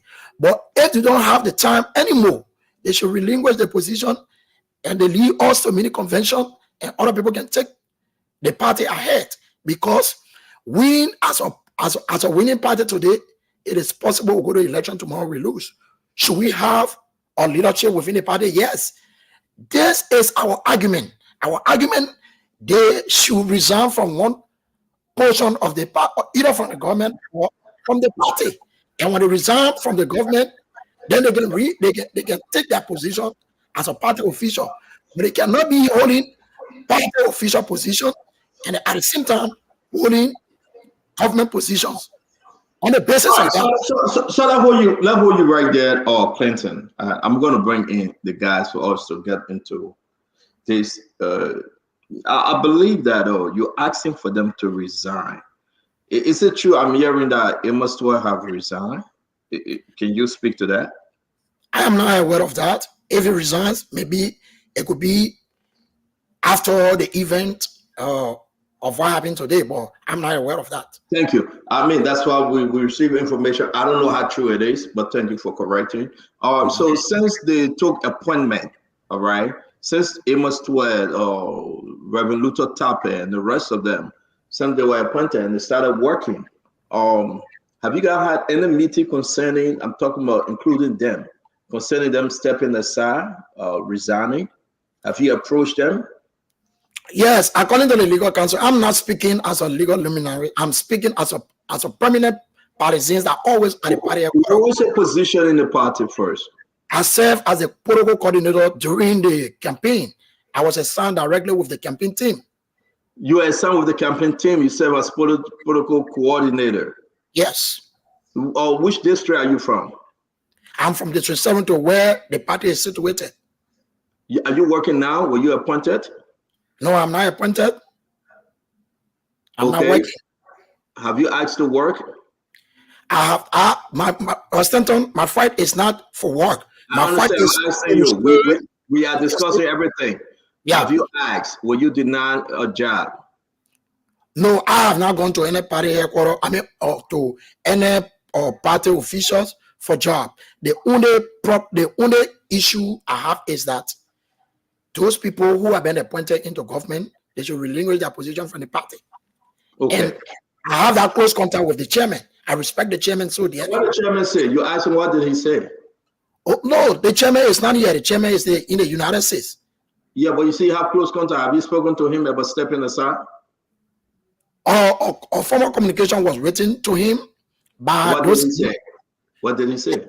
According to them, they have not answered. He has not answered. He has not answered. Thank you. Uncle Sam, you want to come in? Fadika Glendy as a daughter that Richardson can return. Yeah, so Clinton, I'm from Mangaton, where the party headquarters is. It's nice to talk to you. I'm very sorry for what happened to you today. And you're some of the people that we respect and love in the country. The party headquarters is not in Bangaton, am I correct? You said District 7. The campaign office. The campaign office. The campaign office. Okay. The campaign office. Okay, great. So, okay. So anyway, so Clinton, you're the salt of the earth. You're the people that make Liberia to take. You are the foundation of the society. Okay. I see the passion in your eyes. You want the best for the country. But how do you feel since January 22nd, since the Unity Party ascended to power? Have you seen anything that they have done or begin to do? I'm not saying they have accomplished, but anything that they are doing that you see that will benefit you, your family, and other Liberians in the near, medium, or long term, from your perspective? Thank you. Even though my concern here tonight is not pertaining really of your question that you are asking, but I will respond to your question. Yeah. I am seeing some progress being made since the inceptions of our president. I beg you, Clinton, sorry, let me interrupt you because he's been trying to come on. We're bringing, I think this is the Counsellor Johnson, Counsellor Johnson. Yeah. Either all want to welcome you, sir. How are you doing today? Can you unmute, please? Can you please unmute? You're welcome to the Spoon Talk. I'm doing well. Thank you very much.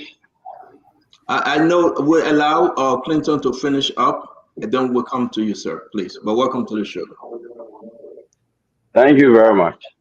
All right, go ahead, Clinton. So I am seeing tremendous progress being made over the 4 to 5 months in office as since the inception of this government.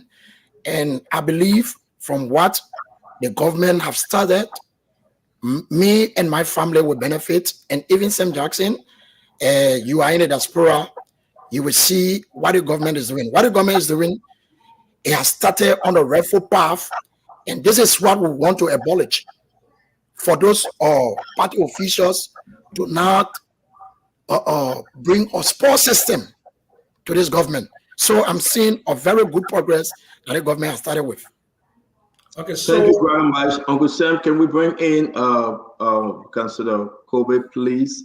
I know we will ask bring in Clinton later. Welcome to the show, sir. We heard your name being mentioned from the Unity Party headquarter incident that took place today, but actually you've been in the back as a back burner to keep the party running. Welcome to the show. Can you talk to us about all these different developments about party officials not resigning, going against the code of conduct?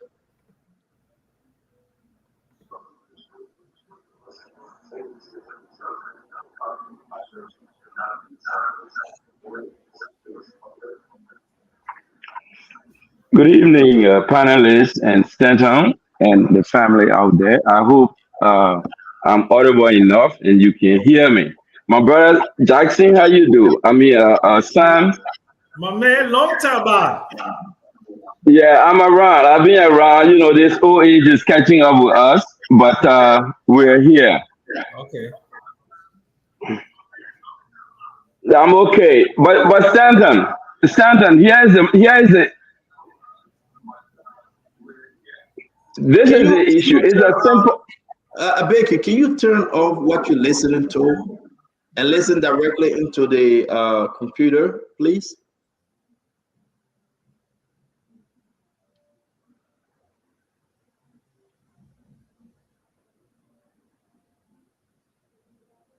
You muted yourself. You have to unmute. Yeah, can you hear me? Yes, we can. Can you hear us now? Can you hear me now? Okay. Yeah, I was looking at the telly and then at the same time, you know, BBC like us, when we come to these kind of programs, you need to coach us a little better. But here's the point. As I listen to Clinton, my younger brother out there, we are trying to salvage a situation. We're trying to help our party, the Unity Party. A couple of weeks ago, we've been getting lots of complaints from partisans about the deplorable condition in which the party headquarters was. So we paid visits there. We went there, and it was like a ghost town. So I called a couple of my colleagues in our chat room with lawyers of the party and other stewards. Say, gentlemen, something is happening in our backyard. It's so dirty. This is on Broad Street. What do we do? So we went out there, put the securities that were there together, grab some boys in the street. We say, let's go, you help us, we'll pay you some money. You'll clean up the party. And then while cleaning the party, I asked, but who has the keys? Because these are offices that are supposed to be occupied by our elected officials. They say, oh, somebody at Model's office, Colette, they call him Colette, he holds the keys. So I placed a call into Mr. Colette. I said, Mr. Colette, we are cleaning up the office. It's so filthy. It doesn't look good for a ruling party. So can you please come? Well, he had a problem, but later on he came and the work progressed. We were able to clean up the place. There was no light in the system. I mean, the entire place. We restored LEC. It was even appropriate to start providing hot meal for the partisans because everybody on the party ground were feeling very, very disappointed, including the my friend Yuma Clinton. So I asked, what is it that you guys are doing? That this place is quiet. Where is our party chairman? Where is the secretary? He said, well, we haven't seen that. Luther said he can come here twice a week, but since he started the job at the port, he's not even coming here regularly. So I said, no, this cannot continue. It cannot continue because we elected them to do a specific job. Right now, what is happening, all of them are in government are conflicted. They are violating the code of conduct. And as citizens, if we sit here and not call on them to come, when the ombudsman office is now activated, we will be the first culprit. And you can't lead a country by bad example. My friend Jackson that knows me for many, many years.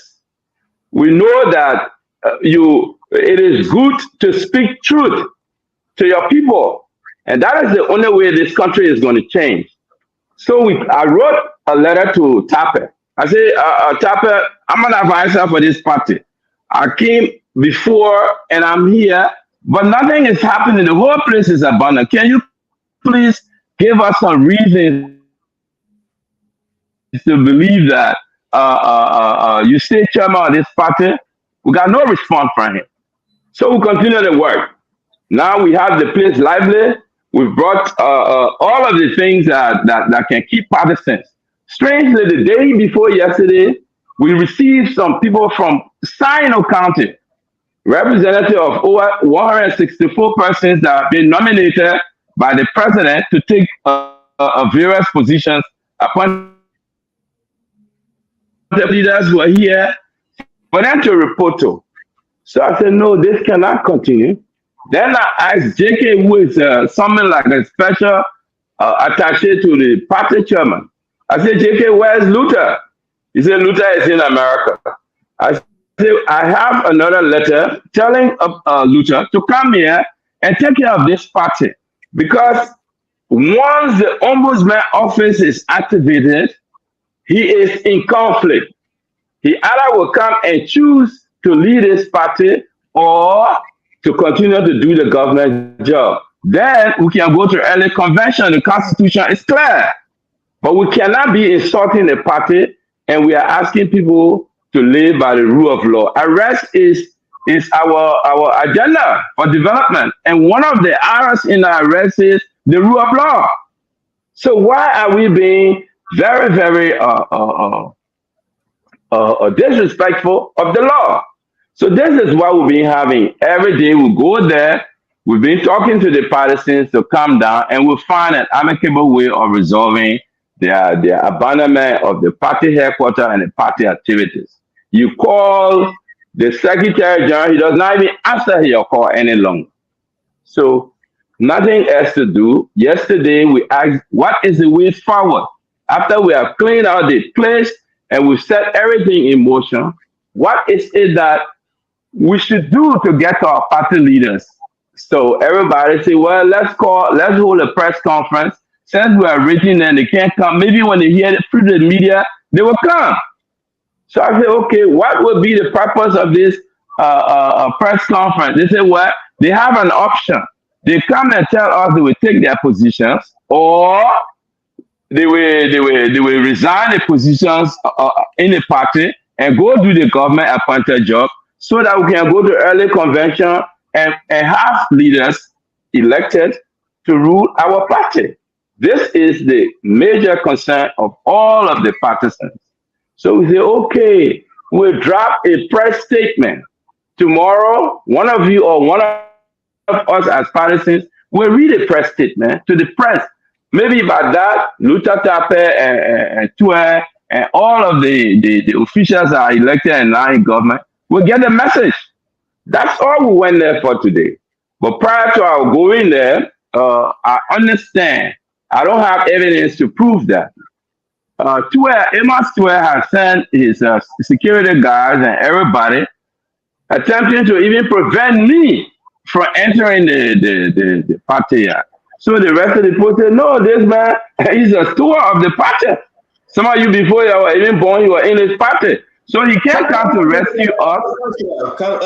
I mean, you're a counselor, right? You're a counselor at law. Am I correct? Right. You muted yourself, counselor. You muted yourself, please. Can you unmute? Yes, Santa. Yeah, I'm saying, are you a counselor? Yeah. Yes, I am.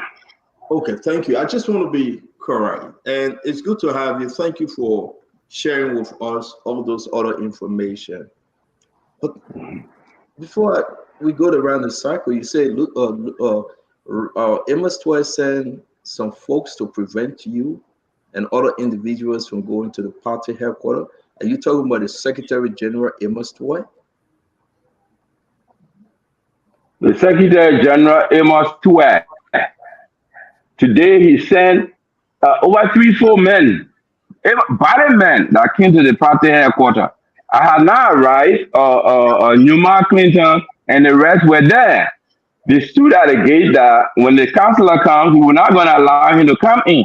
So they were having this tussle. When my car drove in, and then they pushed me away. They pushed them away, and I walked in. I said, "Gentlemen, what's happening? We are supposed to be having a press statement released to the press today. Why all these hulibala here?" That's when they told me that these guys are come from 2X office and are saying that we will not have any press conference at the party headquarters because we don't have the authority. So I cited them the law for the party. I told them, well, look, Article 7 of our party of rules and regulation, even the Constitution, is clear that at any time, every partisan or all partisans have the right to promote, defend, and protect, uphold the Constitution of this party. And if the party is being neglected, we come to the rescue of the party. No one person can stop us. And on the basis, I insisted I will read a press statement. Thank you. Dr. Richardson, come in. Uncle Sam will come next. Glendy, Fadiga, Isidore, and Abatoba.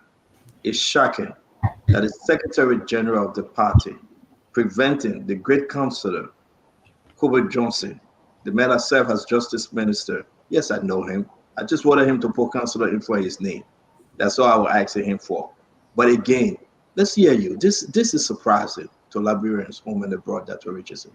Shameful and disappointing, but I want to tell Mr. Counsellor Johnson and Mr. Yuma to stand strong, because I can tell you, once you start going against your own party, not in a good way, you are telling the truth, you are observing and speaking what you see, people will not like that, because sometimes when you're in a political party, it becomes like a cult-like situation where people don't want to tell the truth. Everybody wants to be a follower, but nobody wants to be a leader, to stand and speak and about what is happening in parties. So first of all, stand strong, because people are going to come at you. I can just tell you that right now. The second thing is that, you're right. The party is not practicing good governance. It appears that, they are defying and going against the code of conduct, which you pointed out. In my mind, this should be the people who are supposed to be modeling good governance for us, for the rest of the people. And another astonishing thing for me is the fact that they use Liberian people. I'm sorry to put it this way. When they needed the young people, that place was crowded. They had, things that you guys are accustomed to, the food, the music, but now it seems like you rightfully said, they have abandoned the young people. So are they going to wait? My question, are they going to wait for the next 6 years or 5 years down the road? Then they come and collect. I hope you're keeping your eyes and ears open. Then they're going to come collect you people again to stand up for them. I think right now, you're right. Let them be called out. They need to come back to the party, organize structured programs for the young people. Somebody said maybe an after-school program, or even women empowerment, or leadership meetings. You got good offices over there, I heard you say, Mr. Johnson, where the doors are just locked, where good things could be happening for the young people and the people of Liberia in that office. I'm not sure, what the objectives and the goals of the Unity Party is, but obviously it doesn't seem to be starting on a good foot in terms of the party headquarters. And I'm using the party headquarters, what they're doing at the party, as a little model of how to run our country. Thank you, Stanton. Thank you very much. Was that a question that he need to answer, or we should move to Uncle Sam? No, I don't. Thank you. Uncle Sam, you want to come in, please? Councillor Johnson, they always used to say, here myself got the same power because we look alike a little bit, but I mean, welcome. I'm glad to see you, sir. I'm very happy that you're doing well and everything. Okay, look, I'm very, very sorry for the anguish. I mean, I know who you are. I know your family history. They're great patriots. You love your country.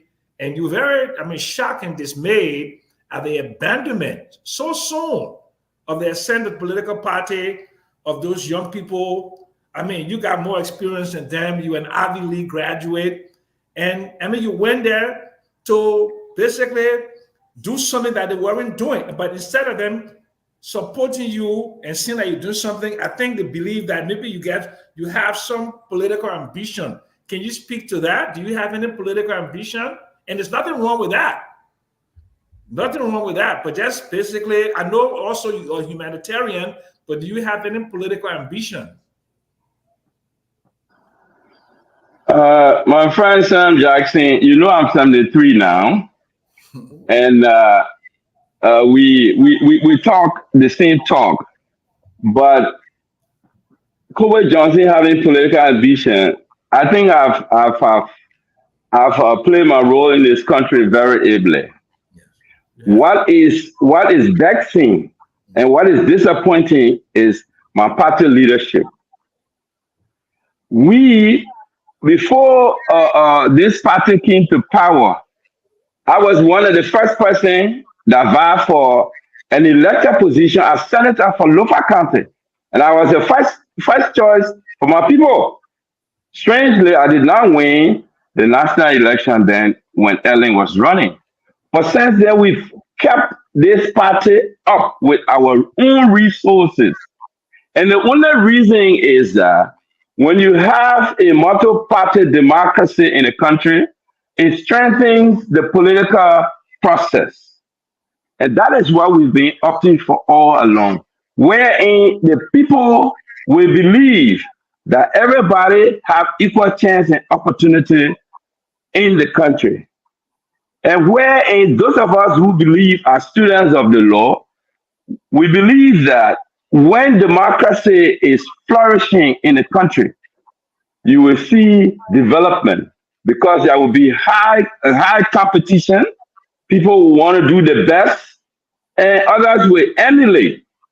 In the absence of that, you're going to have a weak society where people are just living on handout. So this has been the drive for some of us. When we see institutions dying, we go to resurrect them. And I made it clear at the party headquarters. I say, when you say you're going to rescue is an active verb. You will go to rescue, and if you don't do the right thing, you will end up being the victim. And this is the mission of the Unity Party, to rescue this society from the ugliness of corruption, drug abuse. You just go on and name them. We are leaving the stage. What do we leave behind for our children and our children's children in this country? If we don't stand up for the truth, if we don't point out the laws that are being violated, and this is what we're telling our partisans, you are violating the law. Do not do that. Be an example of statesman and leadership for your country. We are not learning governance any longer. Unity Party have been in power for 12 years. We should just hit the ground running. We should stop these missteps. We should stop violating our laws. Thank you. Let me bring it real quick. Lenny, you go ahead. Let's do one question each because it's 5:52. 9:52 in Liberia, and we can come around again when we do have enough time. Glennie, you want to chime in? Hello, Counsellor. How are you? I How are think you, Glennie? You the daughter of my friend from Basa? yes. JD? Yes. Good. Okay, go ahead. But I think it's important to mention here these kind of missteps needs to be addressed. When you have competent people who have worked with the Unity Party, like Councillor Cowboy, they need to be able to address these things. Someone just can't come and he's not the people can say like, brother, not small potato you're playing with. These are not small people. These are reputable people in our country that need to be respected. So it behooves the Unity Party to address all of these happenings. I don't have a question, but just these things so early of the game needs to be addressed. And if they've come to say we're going to follow the law, and to have the party chairman now who is we're hearing that has abandoned the post as chairperson because he's working in the government, these things should not be happening. But who do we blame? We blame the leadership. We blame President Boyka. Because if you go in that point, we have to be honest. This is about Liberia, and regardless of where the chip falls, we have to be honest. If you appoint your party, you take your party chairman and give him a position in the government, and that's also like, where is the code of conduct? And he's only focusing on the job in the government and not the party, and people feel that they've been neglected. This is not good. I think they need to look at this. I think all of these things we keep hearing, it needs to be addressed. You can't just, you're 6 months in the government or 5 months into the government. You can't neglect your party standards and the people who put you, who led you to win this election. These are things that they just cannot be silent on. It needs to be addressed. Thank you, Glennie. Let me bring in Fadiga. Fadiga? Thank you, Mrs. Cowboy. I hope I got that right. I said this months ago when doing the senatorial race in my county. But if my memory can serve me right, I think I don't know whether he officially resigned, but he turned his position over to someone to be acting in that position. Reverend Tape is on a board. I don't know whether that is the same, but I do agree with you. A lot of things that is happening. I meet these young men every day on the streets, and they complain. I know it's too early. The government is not hiring. They have a hiring freeze. They're doing payroll audits. So I know that a lot of things are going on, but people need to be around to explain these things to these people. I saw the video of Queen Johnson, a star partisan, and I see a lot of things going on. But my question to you is what resolution do you hope to achieve? What would be, let me rephrase my question. What do you hope to achieve? What do you want to happen moving forward? Thank you, Fadiga. Moving forward, it's simple. It's very, very simple. And we all here understand the facts and the reality of the day. The only reason we are having this conversation is because the Ombudsman's office is not yet operating. It's not operative. It's operating, but not operative. Had the Ombudsman and his team been confirmed and commissioned to take office, trust me, race will be issued against all of these people who are conflicted, because he is there to scrupulously superintend the code of conduct, which is a statute law and acted since 2014 by our national legislature. The argument, the very lazy argument I hear some partisans putting out before I got to the party headquarter is that, oh yes, our constitution is silent on the fact that you can hold party position and then work in government. Correct. It's silent. But the party constitution was drafted since 1985. We revamped it 2010. 2014, the code of conduct was passed as a legislation, which Our constitution is a subset too in terms of law and supremacy of law. So the national law suffices your constitution. In fact, where your constitution is in conflict with the national law, that portion is void. So it suffices to say that you cannot hold an appointed position by the president in government and perform any political activity. When you do that, you are in violation of the code of conduct. Check the sections. I'm sure it's somewhere around section 5. What do you want them to do now? What do you want? The honest thing, we want them to do the honorable thing. They have a choice. The choice is that if you so still love your party, come back and do the party's job and resign the government position. That will stop you from being in conflict. Or if you're now comfortable with working in the government, come and resign the party job so that the partisans can go to early convention and elect new leaders to carry on the affairs of the party. Just that very simple. Simple. And this is what they don't want to do. They want to have their cake and still eat it. And it's not only selfish and ignorant, but it's really not unpatriotic. You can't say arrest, A-R-R-E-S-T, R is the rule of law, and you are here violating the very law you want Liberian people to follow. That is a contradiction. I fought for this party. I will never sit and allow it to violate the law that I knew, that I have helped teach in this country for over 33 years. It will not happen under my watch. Thank you very much, Councillor Kobe. Thank you very much, Councillor. Isaac Doe, your question, sir.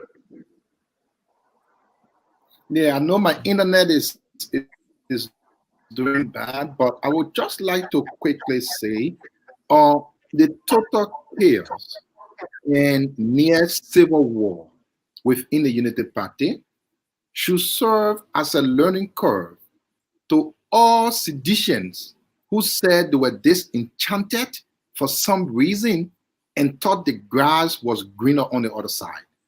I will want to use this medium to tell all of you there is nowhere better than home. You will do yourself a good thing to return back on base, because you will be in the middle of a total civil war that when chaos exists, we cannot solve anything. Seditions, nowhere better than home. Come back home, you will be good. So my quick just to concern, this is something expected. So sad to see leaders abandoning the party. I don't have much of a question. Hopefully you can get on your feet and be Unity Party again. That's all I will say. Maybe we can go to the next person.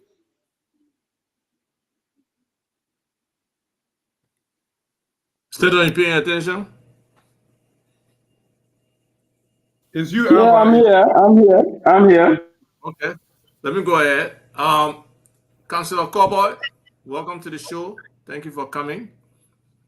My question is, how does your expectation that this Unity Party should have hit the ground running tie in with what you are seeing as the actual performance to date?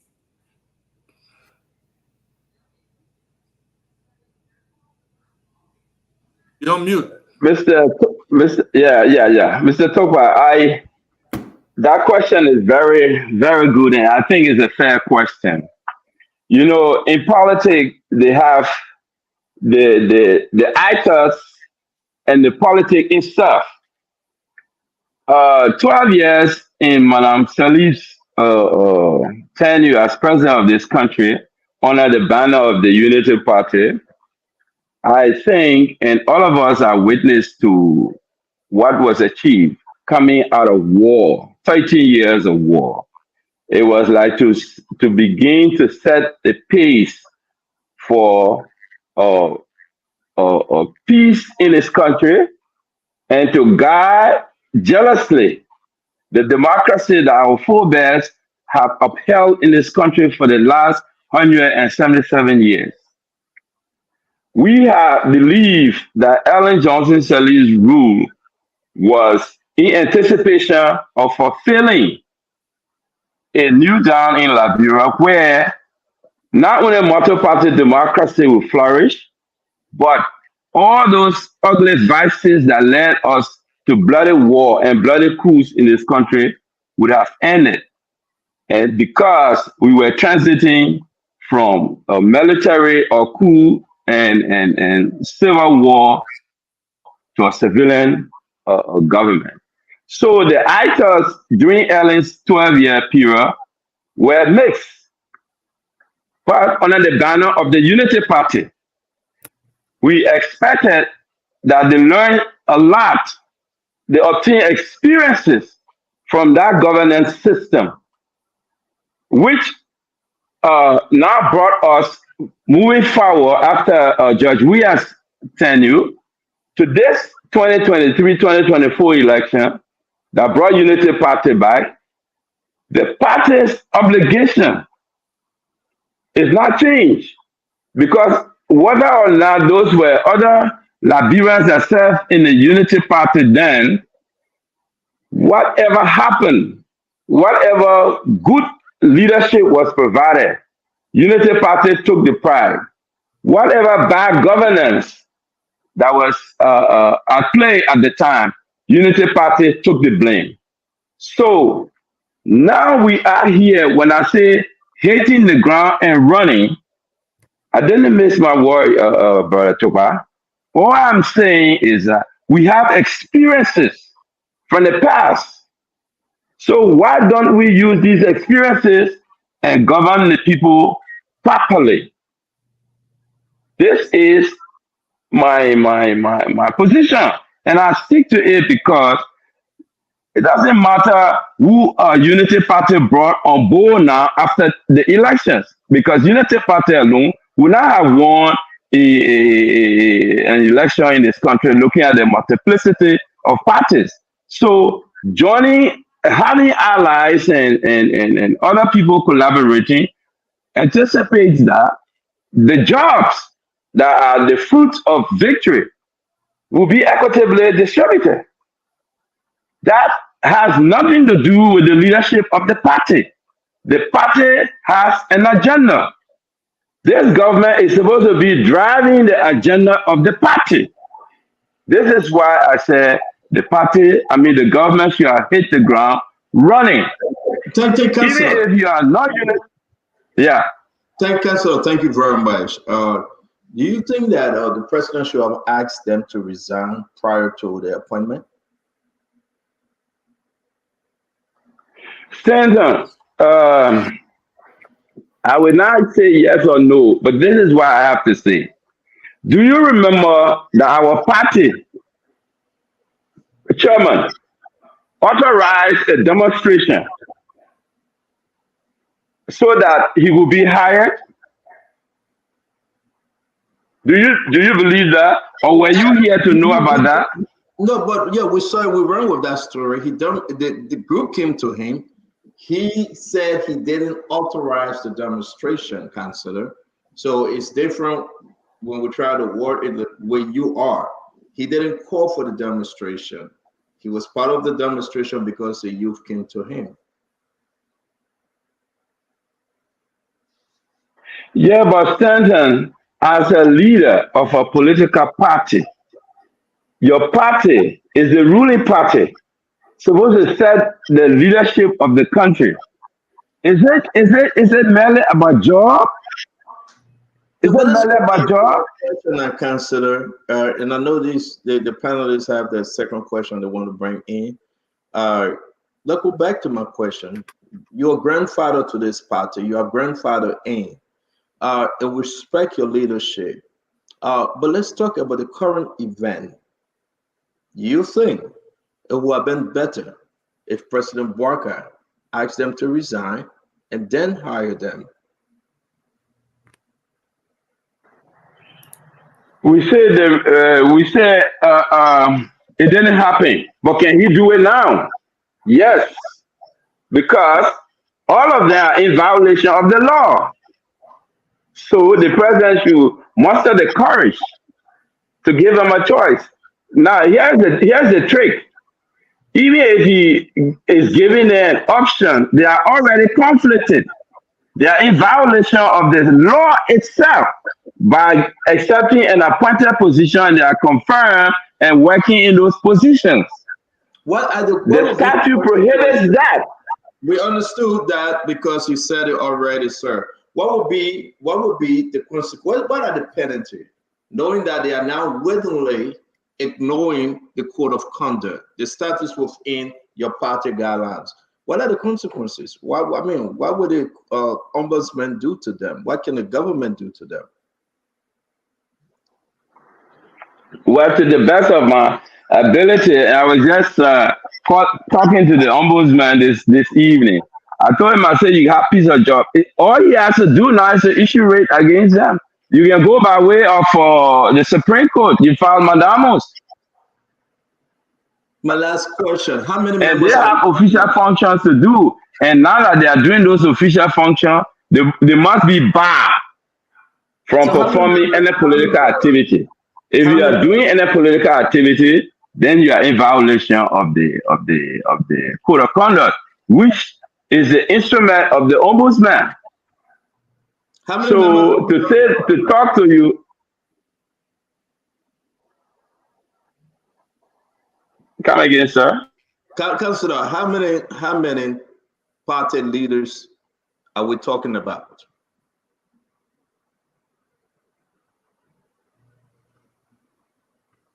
Can you? I didn't get that question. Could you please come? Can you tell us how many members of the party leadership, those that are in leadership, how many of them up there are we talking about? Is it only Reverend Tapper and Eva Stewart, or you have the list of them, sir? There, you have the chairman, the secretary general. Oh wow, Dr. Richardson, you should take it away. Folks, we want to say thank you. That's Counsellor Johnson. This is serious, though. This is very serious. I know the counselor will come back on. Just a little bit of technical difficulty. Uncle Sam, you've been knowing him. Is this him? Oh, He goes after the leadership, and he's very serious. He said he spoke to the ombudsman, and he said issue the rate of McDermott's. And these guys, why are they not stepping down? Let's start with Dr. Richardson first. Dr. Richardson, everything you have heard. Dr. Richardson? Yes, I'm here. It saddens me. Again, I believe that the counselor should get ready because members of the Unity Party and others will go after him for speaking his truth. So I don't think that should deter him from talking about the rights and wrongs of the party. I don't know, why Tapet and Twer are behaving the way they are behaving. And the counselor is right that they are violating the code of conduct, which leads to good governance.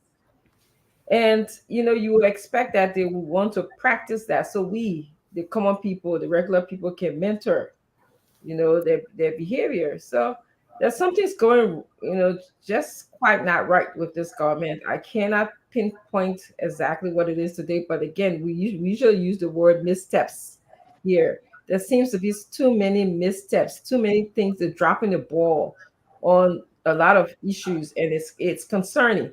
Now we can come here and play party politics and don't speak the truth, because I hear people saying, "Oh, he should be bringing the party together as a pope," because he's talking about this. He's running the risk of tearing the party apart. Well, how do we fix these issues in our country? How do we fix them? That's my concern. So thank you very much. We'll have the councillor back. Thank you, Dr. Richardson. Councillor Kowe, can you please answer my question? You were naming those individuals that's on the party ticket, but you have a job in the government. And I should announce that reaching out to Bangalo. I will bring him on the show. But go ahead, Councillor, please.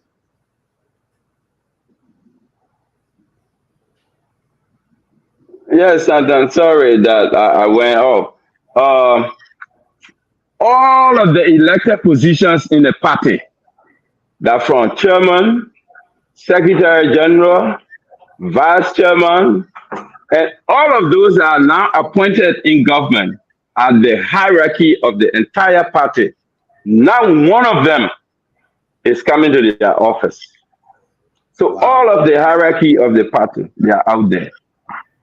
Thank you, Councillor. That's why the party is destitute, abandoned. This is what we are saying as a disgrace to some of us who have spent our earnest resources to see that this party thrive over the years. It cannot just continue that way. People don't come join the party, the Liberian way, to see gravy. It cannot continue like that. So this is why we are saying that all of those that are elected officials that we went to Bangalo, we elected, have opted to take an appointed position in government, in this unity party-led government, should just tender in their resignation. Simple as that. If they don't do that, the ombudsman is going to do it for them anyway, and it will be a disgrace to the unity party. This is what we don't want to happen. Maybe now they can plead we are ignorant, we don't know what the office of the ombudsman is. Some of us have not even read the code of conduct, but the ignorance of the law excuses no man. This is the position. And we are there to clean the party, make it look like a ruling party. A party that has this country at heart, not only to occupy the position of presidency, no, to provide leadership for this country is what all of us are opting for. A good and better leadership than what others have done. This is what we went to elections for. Thank you. Councillor Johnson, I'm going to let Mr. Jackson come in, and then we're going to go to Glenby, and then Alba, and then Mr. Doe. Yeah, Councillor, I'm very, very distressed about the issues you've raised. You raised, some very troubling issues about abandonment of partisans, which is an abandonment of the ideals of the party. How do you not cut the grass to the party headquarters and you're running a government? How do you not ensure that there are programs at the party headquarters and you are running a government? This is a clear manifestation, and there's a lot of the missteps that we see. The legal missteps in tenure position, the legal missteps in asset recovery. So I know, Brother Kobo, you are not involved. You are not, they're not seeking your wise counsel. You are an Ivy League graduate and a staunch member of the Unity Party. Bushman should be calling you and asking you for legal advice. So it does appear to me that not only has the party headquarters been abandoned, but the brains, the intelligentsia of the party are also abandoned. How do you respond to that?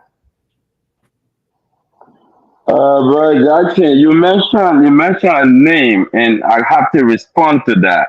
Yeah. Bushman Keita, I believe, is a legal advisor to the president you're talking about. Yes. Luckily, he's one of the students that I had an opportunity to train in law school. Mm-hmm. But be as it may be, I cannot say for a fact whether or not, in fact, Bushman is a party member. Only he can say so. No, but I'm not saying he's a party member. Uncle Sam, hold on 1 minute. I beg you. Councillor, are you saying the legal advisor to President Barker, Bushman, is not a party member? What do you mean you can say for a fact? Stanton, I'm telling you what I know. I don't have to say DC. I'm saying for a fact, I do not know a Bushman Keita, who is now advising our leader, is a Unity partisan. If he is, it is his right.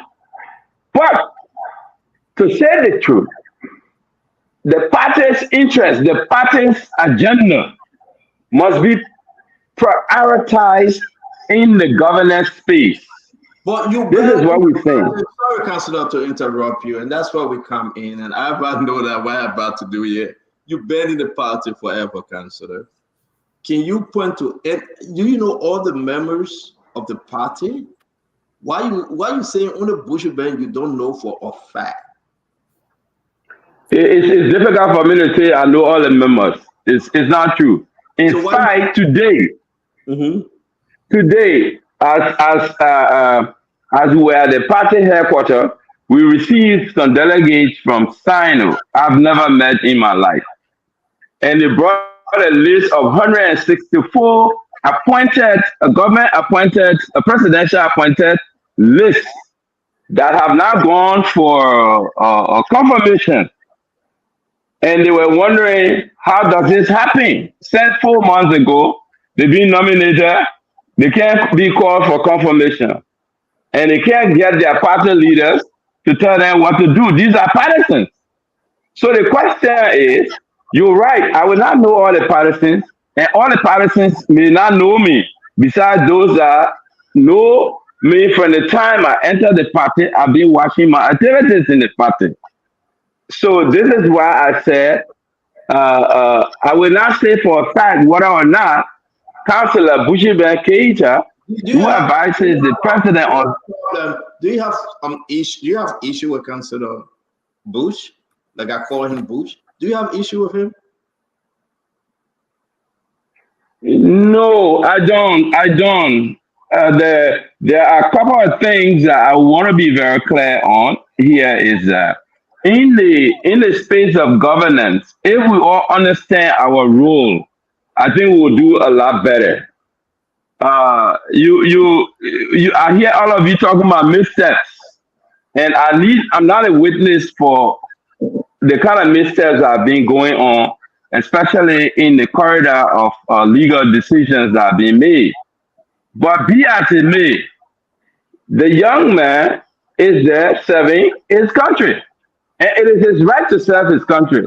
My position here is my party should not be abandoned because people are there serving the country called Liberia. Because when it goes wrong, it's the party that takes the weight, no matter who all are working in the government. And this is the trick about it, Stanton.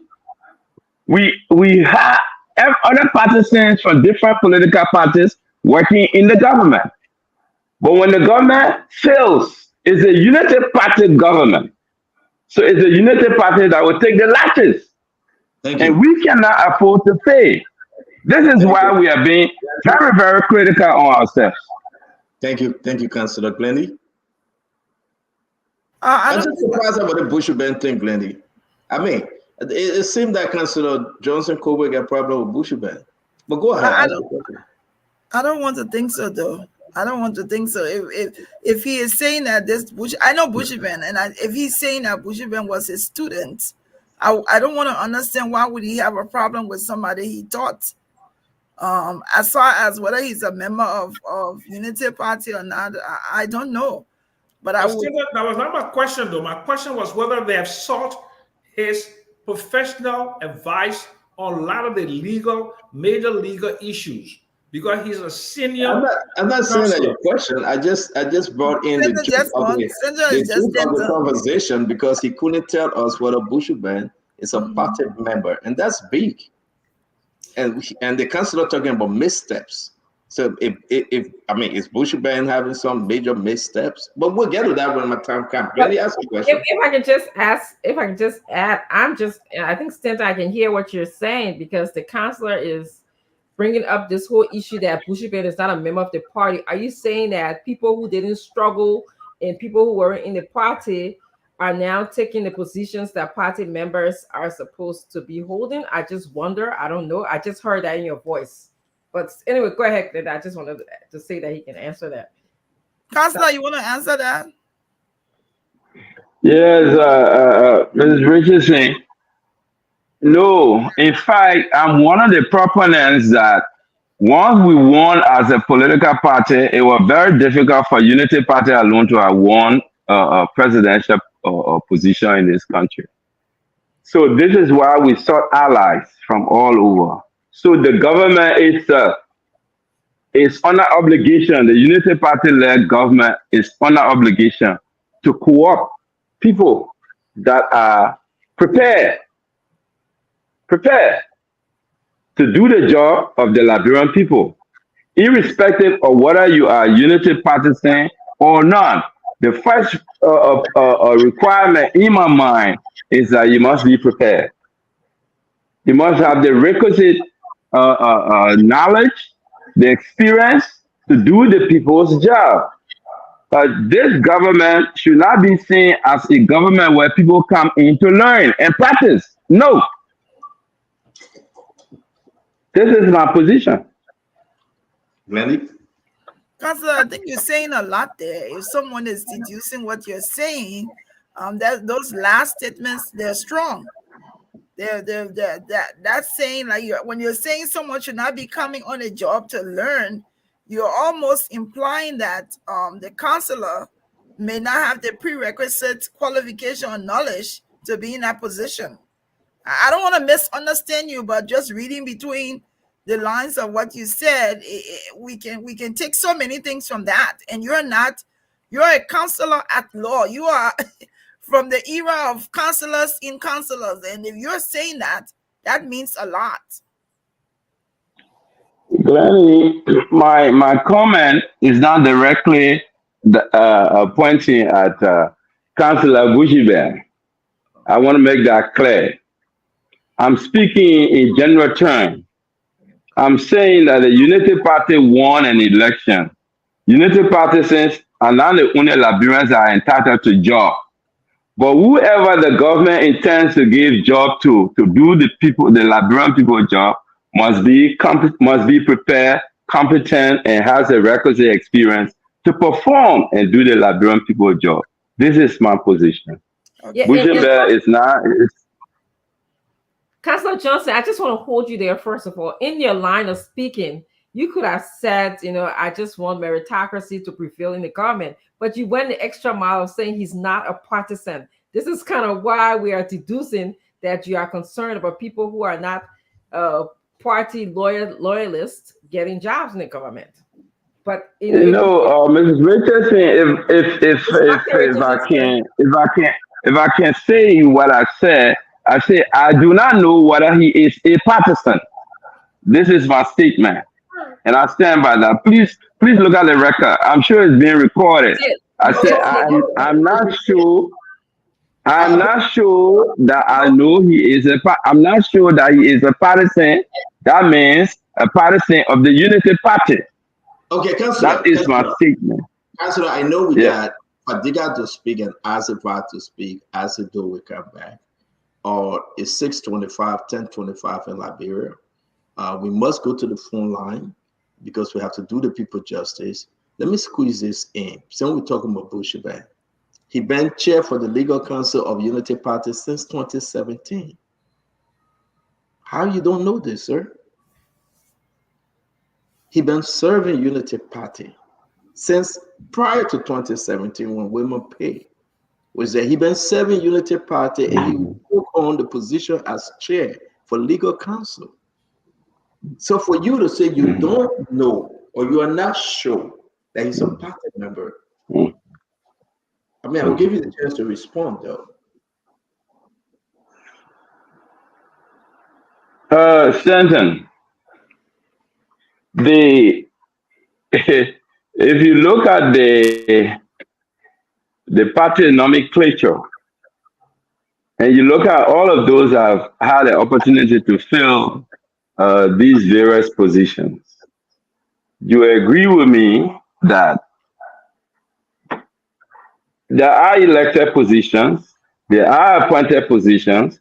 In fact, of late, just during the last election, I submitted Bushibe Keita and the rest, Milton Taylor, and I could go on naming a lot of them. They were on the legal team to defend the Unity Party in the event that there were legal matters to be discussed. That's one aspect. But to say that I know for a fact that he is a partisan of the Unity Party. I remain, I'm saying what I'm saying. I'm not mixing my words. I understand you. Let me bring in Ava. I understand where the councillor coming from. He Well, represented. man. So that your time, okay, Fadiga. I understand where the councillor coming from. He served as a legal counsel. That's what the councillor is saying, but it doesn't mean that he's a partisan. So I mean, a lot of folks calling me, Unity Party people calling me. They listen to you and they are disagreeing with you. But Fadiga, go ahead. 24 go make accident. Counsel, honestly, it's difficult to not agree with you. It's almost impossible to not agree with you. A lot of things that you have said make sense. I hope the party will listen to a lot of what you have said. My only concern is, are there any internal mechanism that could have been exhausted before this comes out? I know that a lot of things have been going on in the back, but does the party have any internal mechanism to resolve this issue, or have it been exhausted? Have the standard bearer been told about some of these things? What back channel have you used before we are hearing this today on air? Yes, yes, Fadiga, there are party mechanisms that can be used to resolve almost all of these issues. In fact, that is why when we quietly moved at the party headquarters and saw the deplorable condition, we began to communicate with the party leaders. Can you come home for us to see what is happening? Because there are partisans coming around. They can't have redress to many of the questions they are having. Your doors are closed, are locked. Our partisans come from the 15 counties of the Republic. Many of them come to Monrovia, they come to the party headquarters. They are not seeing the leadership to talk to. So please come so that we can talk to these people. So because that's the reason why you are elected. You are the elected leaders. You're supposed to lead the party. We tried this. We're not the only one. In fact, there's a concerned elders group of the party. People in the late 70s and the like have been propagating the leadership coming to the party for months before even we got there. There are communications. I'm sure Santa got some of these communications. They sent me 3 or 4 of those letters that they have written the party chair. No response, Brother Fadiga. And the only way you can have these things resolved is when the party retire to its headquarters, bite the bullet, sit and talk to each other and say, these are the realities, these are the problems we're having, how do we resolve them? But if no audience is giving, I was disappointed when Spoon reporter was assaulted today. But I had left. Had I been there, trust me, that would not have happened. I had left. In fact, while the tussle was going on, I had to send for the national police to come and restore order. Because I think that's our responsibility. We didn't go there to make fuss. We went there to dialogue and to have reasons prevail. Again, if all of these things fail, some of the young people are angry. Trust me, they are really angry. And if they can't find anywhere to have redress, of course, what do you expect them to do? And that has been the reason why we moved in quickly. We did not want this thing to hit the press. We've been managing this thing for weeks. I can tell you that. And even today, I'm the last person coming on air to talk because Nelson reached out to me. I don't think that this is how the party should resolve its matter. I'm an old hair in this business. Jackson is there. He knows what I'm talking about. We've been around for a very, very long time. And for me to see people, some people even came there with things that we have to secure ourselves. If not, they would have harmed us. But again, these are young people. And this is the country we have. We have to find resolution to these things. So again, to answer your question, yes, there are many mechanisms through which the party hierarchy could have resolved this matter. Even while now it is in the fold, we can resolve it. There are, I believe so. Thank you very much, Councillor. Let's just say this, because folks say, well, Fadiga said, I didn't see anything on the tape. There's nothing was wrong with Nelson. Thank you for making it very clear that people went there to cause problem. And I think he, Fadiga, and the rest of the group up there can listen to you. About Toba, let's go ahead. But I want to bring this video up, then we can come in and begging you. But while we have Councillor Johnson Kobe here, let's play this video. We need a sense of party, the only serious party in Liberia, a United Party. We can see it dying. God forbid. If you will hate me for the truth, you hate me. But when I see my party dying, you stand up. Because of my party stand up there, I don't have job. You gave me a main job, I said no. I need job, okay, for 10 persons to employ people. At the end of the day, all they work against me because of it. I still tell the party for United Party. I ain't want nobody to get job or not, but I just stand. They don't care one party say I'll go free. It better you reserve for one party. Let's see when mother people come and take over the party to live. It will be better you reserve for the party. Let's see when mother people come over the party, leave the party to live. Our party is dying slowly. After 4 months or after election, all our leaders get job. They abandon party, they abandon the party headquarter. Come to the party, come and see the party headquarter. Just the opposition, but we are ruling party. But come see our party headquarter, you will feel bad. That was wrong today. Those who are saying many things, you can't just wrong. Because the corporate press conference, that was wrong. You're student. When they make teaching the flares, you see the flare. That's very teach the flare. As I want you to take it from there. I want you to partisan members, the youth, they're coming out speaking. Take it from there, Aziba. So, Councillor, do you think the party was not prepared to take leadership or not expecting to take leadership? Because there's certain things that were being in place.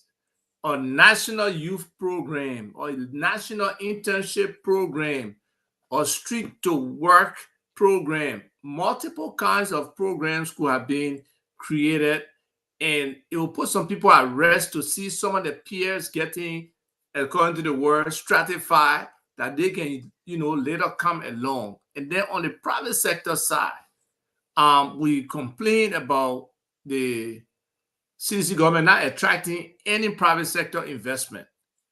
Were there any efforts to engage people who could potentially come in with a United Party win to just try to jumpstart the private sector in one spot or another, at least to say we're creating jobs, we're doing something, to give the people that semblance of feeling that, look, there will be some turnover in this economy and we can move forward? Do you think there was a lot of unpreparedness or unexpectedness of the success of the party? Brother I wouldn't want to say there were unpreparedness on the part of the party. And lest we forget, this party comprises of cross-section of Liberians. Cross-section of Liberians, many of whom have been very good leaders in this country. Howbeit, like I said earlier, this is like a government of inclusion. And I made it clear to all of our participants. I said, look, not because the stamp is on Unity Party as having won an election means that Unity Party should have all the government jobs given to its citizens. There are a lot of things the party itself can do, like you're saying, like youth programs initiated and well thought out, that nobody needs to be asking government to or civil service to put Unity Party citizens in job. What if other youth, other members of the citizenry want job? Under our law, all of us are entitled to jobs in our country once we are better prepared. So I didn't think that Unity Party or the partisans are bent on saying because our party won, all of us must go in government. But the private sector attraction is an imperative if this economy must move forward. Government is not able. Government cannot be the largest employer of its citizenry. Then government will get defeated because you get tired trying to attempt to do so. How does the government survive? On taxes. What does the government produce to generate money? We're not giving service for money. The cost centers in running government are so much and so many to the extent that only the private sector can bring about a viable economy. And this is why we think that the Unity Party-led government should be emphasizing. And we should encourage our partisans to fall in line so that all of us as Liberians will have a share of this power so that we can have perpetual peace that we are yearning for. Imagine since many years of war, we're still yearning for peace. You saw what happened at our party headquarters today. I was really shocked. I was shocked that people would sit in their offices and send a surrogate to come and disrupt a political discussion. So you know how far we are from success, but we keep trying, and gradually we'll get there. Thank you, Councillor Asedo. You're the last person to ask question. I will bring in Bangalo. I will bring No, let me I come want in. to say, Ase, go ahead, please. Any events already? What you say? What thing? Ase, go ahead, please. Well, as a do councillor. You said Councillor Isaac, so I was thinking who is the councillor on this place. I'm sorry. I'm sorry. Go ahead. Oh, maybe. Okay, so Councillor Kobo, let me read this for you and ask you why you think this is happening. This is posted on the page of Hassan Kazuru. He is the former representative for District number 17. He said, and I read, "This is Liberia. If a disgruntled action do not ensure no educated person will listen, we supported our party with a monthly deduction of our hard-earned salaries, went in the bushes to canvass for JMB. He won the elections. Then people want to play with our resolve. We will unleash our anger. And I can safely say we will die in the hands of our own government. I am not threatening. I am promising our action." Councillor, what is going on? What is happening with the Unity Party? What is all this? This is scary. What is going on? Brother Do, Councillor, I please, can you listen sit to your. forward? Please, can you sit forward? We are not seeing you, please. Thank you, sir. Thank you. Councillor Do, You can stay for me, man. I old man. I just didn't fear. Councillor Do, I listened to your quotation. I believe this is a Unity Partisan, Kezul, right? Yeah, he and should if be. I'm correct, Mr. Kezulu is really entitled to his opinion. But I would say that all is not lost. All is not lost. Because this is a political activity. GMB has just been in office for 4 months. We are going to the 5th month. So to speak the truth, if it is centered around just job for the partisans, I would think that it is good for the partisans to dialogue with their leaders so as to find a way forward. But to stick your life on this, I have a problem. Our party constitution is clear that when you are in government, you are an appointed person in government, you agree to surrender 1/12 of your salary to run the party. That is the constitution. Nobody force you on it. And when you're a member of a political party, these are guidelines. These are constitutional provisions that you must obey. You must abide by.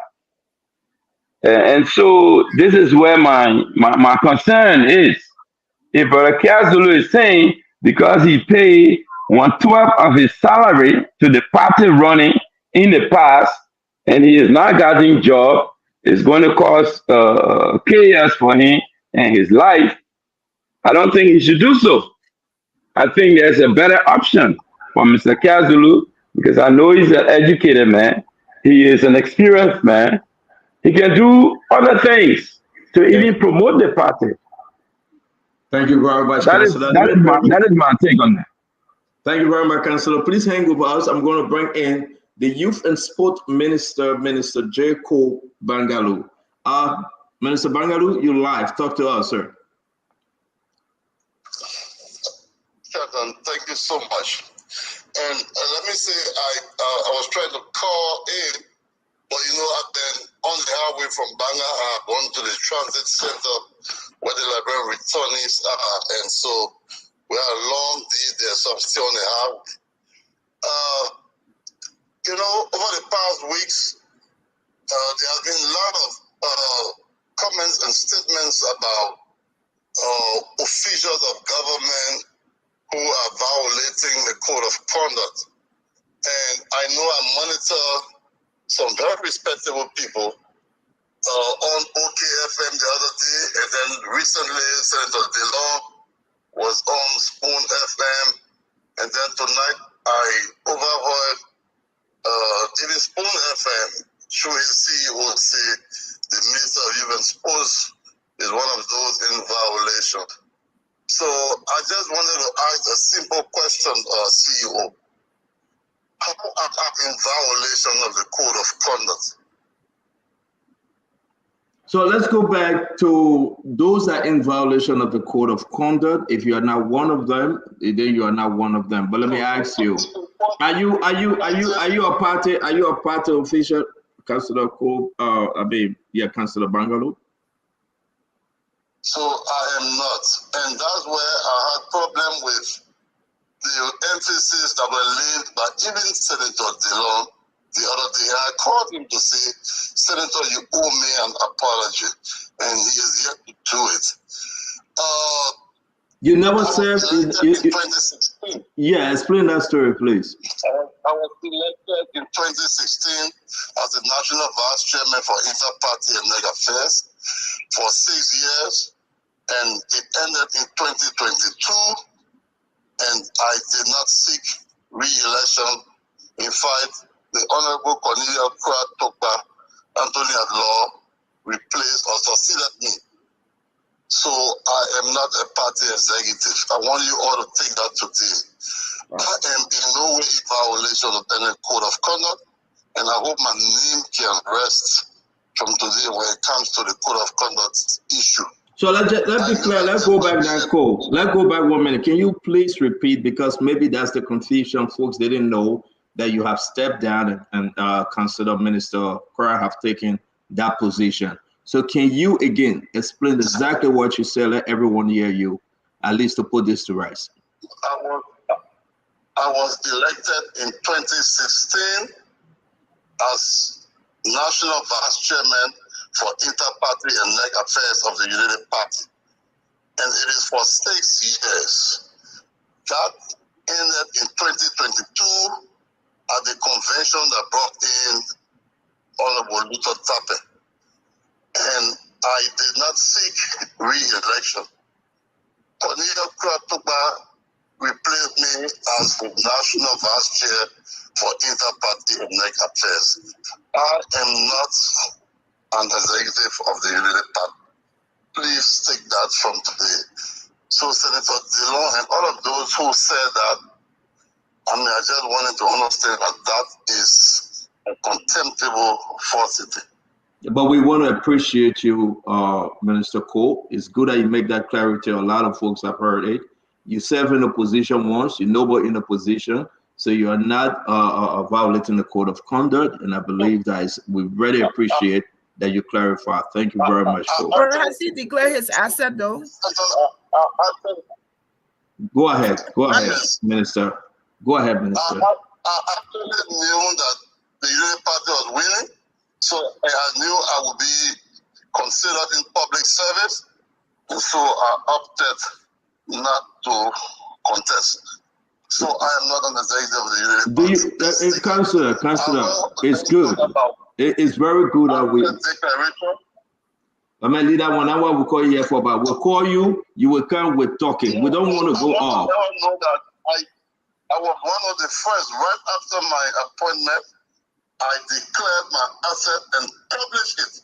You go on my page now; it's still there. Thank you for answering the question. Yeah, okay, but Councillor, what Councillor Johnson Kobe said tonight, that your colleagues, our friends, our brothers within the party, who still hold on party position and the governmental position, can you speak to that? And so I know this concern has been concerned of a lot of the partisans I've been following, and the councillor is right, because the leaders must not abandon the party headquarters or the party, and so I believe they have to account to the partisans. Counsellor Johnson was very active years back with the party. That's my old man, my former professor, and I respect him a lot. He was a party person. But I know, like his old Uncle Sam, that they all are aging. So he has not really been active with the party. And so that's why he didn't even know that Bushu Ben is a serious member of the party, because he is the chair of the legal committee. So he's an executive committee member of the party. And so what I think the issue is, I heard him say he's a member of the advisory council. The advisory council, the National Advisory Council of the party, is a serious arm of the party. So they can use that to set the party executive to account to them. They can also engage the standard bearer and the vice standard bearer as National Advisory Council. And another advisory council has been active. Dr. Eugene Shannon, former Representative Josephine Francis, former Superintendent Lever Pia, John Bowie, George Duno, they are members of the advisory council, like Councillor Johnson. So they all need to sit as advisory council, look at what the situations are, and engage the party. But to proceed the way it is going may appear individualistic, and it may seem as though someone wants to undermine the administration or the party. But can you admit that? Can you admit that those leaders are breaking the code of conduct? They are causing problem for the party because they're still holding on to positions. It is a serious thing, because the same code of conduct says there must be a regulator, and that regulator is the office of the ombudsman. When was it set up? Why should you wait for it if we know very well that we can move forward? I did not say you asking me as a lawyer too now. I did not say this. Oh, so you pull on your lawyer hat. Not the minister hat. Not the minister hat again. Myself, we read the standard. We don't have the authority to perform the responsibility of the office of ombudsman. I was so happy when they said they confirmed the office. Yeah, they confirmed that yesterday. Yeah, they confirmed that yesterday. Lamek Pakol, Fenlek Panga, and the rest of them. Yeah. So they must come out with their prescriptions on how to proceed. All right. So Minister, we'll bring you in. We'll bring you in to talk about those returnees. It's good having you. Thank you very much for being part of the show, sir. Thank you.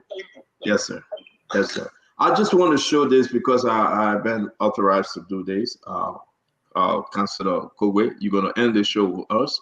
But this is Bushuben membership card. You know, Unity Party membership ID card 00005, Bushuben M. Keita, Bon County, County of Origin 10, District number, authorized signature, Secretary General. So can we put this to rest that he is a member of the Unity Party? It's very clear now. This is his membership card. Councillor Kowe. Yes, Stanton, I see it, and that he's from Bon County, but I'm from Lopa County, so invariably, he is a Unity Party, a member. By ID card now, I can see that, and his number there is even from district number 10 from Bon County. So I can see, like I said, I will not know all the partisans of Unity Party. It will be hard from 85 up to now. You know how many of them have died and how many are joining on a daily basis, people moving from party to party. So these things do happen. And you know, when you see a lawyer being critical, it's for good reason.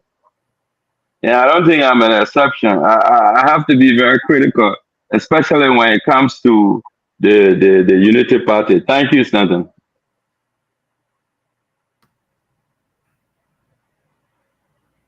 You muted, Stanton.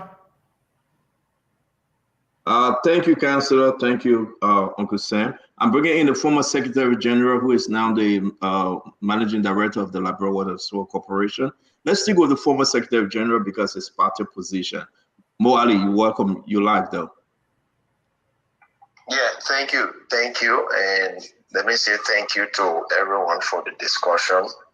And once it comes to the Unity Party discussion, we all take interest because that is our party, and that's the party we'll remain members of. And Stanton, I just wanted to clarify again that Councillor Bushuben Keita is not only an ordinary member of the UP. He's been serving as the party's legal counsel since 2016, I think. And also, he is currently the chair of the legal committee of the party. That is an executive committee position and also a national coordinating committee position. So he's one of the top leaders of the party since 2016. Thank you, Mo. But you serve as Secretary General. What the role of the Secretary General? Is it a full-time position within the party? Can one double dip? Are you guys taking pay? Can you talk more that position you had before? I will not speak to the issue of double dip or what, but the Secretary General position of the Unity Party is a full-time job as prescribed in the Constitution of the party. So whoever holds that position as per the Constitution is not supposed to hold other positions. And by right, the party is supposed to pay the Secretary General. When we were there by that time, the party was cash-strapped and we all understood. So I was doing it voluntarily, even though it was a full-time job, the party wasn't paying me. But I mean, we made the sacrifice because it is our party. Are they paying the Secretary General now? Well, I wouldn't know. I am not involved with the finances of the party, but I am not sure the current Secretary General is taking pay. I can say for certainty. Any of the leadership taking pay more? No, the only person the party is supposed to pay, apart from the staff that are based at the party headquarters, the only elected position that is entitled to salary of the party is the Secretary General, none else. Though you cannot confirm or deny whether he's taking pay? I'm not sure Amos Twe is taking pay. I don't think so. Do you think it's necessary to avoid all this wahala that Amos Twe just resigned and Reverend Tappe and the rest of them? Well, as a member of the advisory council of the party, I will refrain from making such comment. Councillor Jericho Bangalo just stated it is the place now of the National Advisory Council to convene a meeting, cite the party's leadership in light of the current back and forth as to whether they should resign or not. So, as a member of the National Executive Council, I will refrain from making any such comment until the executive we will invoke a meeting of the National Executive Council, the National Advisory Council, so that we can discuss this issue. And respectable partisans, older partisans, like Counsellor Johnson, are all member of the Advisory Council. So I will call on the chairman to cite a meeting, and then we'll discuss some of these issues. Thank you very much, Muhammad Ali. Advisory Council. We say thank you for your participation tonight. Thank you, sir. Thank you. Yes, sir. Councillor, you have it all. Give us your parting comment. It's good to have you, and I hope we can have you again.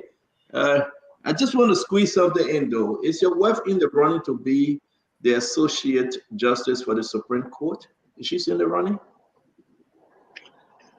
Stanton, I have no comment to make on that, because I think that's the prerogative of the president to appoint whoever he wants, to these kind of positions. And for me, I can only speak for myself. I am not qualified because I'm above the age of 70. And my wife is a very excellent judge. Over the last 17 years, she's been a trial judge. So if she has the opportunity to be taught on, to be joining the bench where there's a vacancy, I think is a golden opportunity for her. Do you think by you speaking out jeopardizes her preferment? I appreciate. We don't want to dwell on your wife. It was just a cross-path question, and I appreciate your answer, sir. Give us your parting statement, please. Thank you. And no, let's go ahead. Yes, go ahead, Doc. Go ahead, Doc. I was just wondering if your speaking out will jeopardize her preferment or her selection or appointment. You're muted. And that Stanton asked is news to me, because I'm busy whole day in the courtroom practicing, and my wife and I normally on these professional issues we try to respect each other's space, and the only thing I can say is that she's very qualified, and if the president sees it necessary that he prefers her to fill in the vacancy, I will be delighted. I will be proud of her, because she is competent. She even became lawyer many years before me. So, and I can tell you, she is one of the excellent lawyers in our country. Thank you very much. Now my party. So is asking this last question. Let's just bring in one of our audience. They are saying, do you need to call for an executive committee for folks to resign, knowing that they are breaking the code of conduct? Yeah, this is why I was listening to advice Moore. I mean, what the guy name? And I kind of start thinking, the advisory committee can take a decision and refer it to the first partisan, because the executive committee that is conflicted cannot be party to this kind of decision making. What are they coming to say that if we hold a meeting and call the executive committee? Yes, the advisory committee can do that and inform the first partisan that, look, for the sake of our party and for what we stand for as law abiding.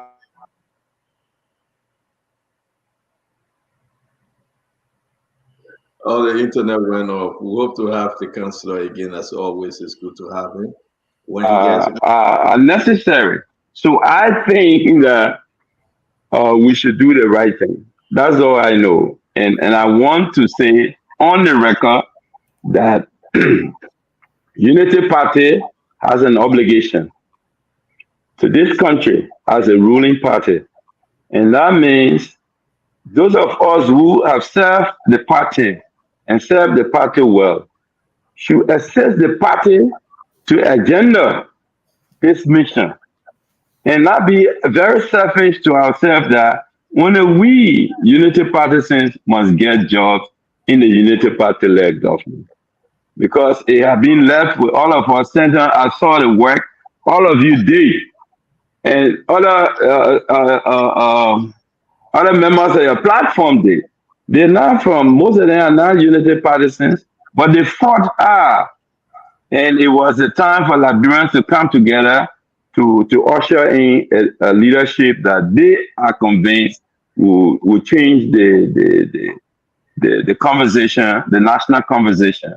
So if that was done, I think all of us are entitled as citizens, as provided for our constitution, in our constitution, that we all are entitled to equal work for equal pay. And so we all should be giving the opportunity. And the party by itself should be having a mechanism to find out how it can satisfy its members. And that is to attack the private sector, clearly. And we can do that. There are plenty of rich people that are members of the Unity Party, that some of them got companies who will help this party and our partisans instead of banning on government jobs. Thank you very much, Councillor. I want to thank you. Thank you a lot. I want to thank you, and I want to thank you for hosting me. Thank you very much. Thank you very much, sir. It's always good to have you. Thank you, Cowboy. Yeah, thank you. You know, I know his son, you know, but I don't like to say all these things because I always want us to have a fair show. Folks who couldn't get to the AFS soldier that shot himself, we promise you we'll discuss it in our first segment on our show. We are speaking to some members of the military. We want to bring them in for them to have the chance to discuss this. So I had to skip that because it will be good that we give the armed forces the chance to really dive into this story. Okay, so we promise you tomorrow. On Sunday, we'll be hosting, we will have the National Port Authority Director, Sekou Dukley. Understand that he is the youngest, probably, Managing Director for the National Port Authority, I do believe. We have so many issues to discuss. It will be Katema and I, our co-host Katema will be firing. We're also trying to bring in Amin Modal. We hope Amin agree that we can talk about the situation that is happening and that which happened at the House of Representatives and the rest issue. So don't forget, Sunday 101 with the CEO co-host Amin Modal, we will be discussing national issue with the National Port Authority Managing Director Sekou Dukley. We also want to say next Sunday, I can announce, you guys been asking for John Malu. John Malu will be our guest next Sunday, one-on-one with the CEO. John Malu will be coming over here. Yeah, he will come to see me. We'll sit down and discuss national issue and the way forward within this government. John Malu said everything is clear. God's willing. He going to church on Sunday. He going to pray about it, but he told me to announce that he will be here. One-on-one with the CEO next Sunday. John S. Malu II will be our guest. I want to appreciate every one of you. A lot of people turned out today. Listen, if Fadiga don't call anybody, he called me. He was eating okra dry rice with pork. A lady, she's very yellow. Her skin is yellow, Uncle Sam. She cook it. Okay. She was sitting there. And I said, Fadiga, who he left, he gone. He check her. Granny, he check her.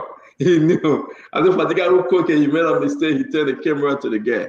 Pretty yellow girl. My wife said, Fadiga, do not show stand on that person. Do not show. Before she could say it, Fadiga was able to take her, finish taking the picture.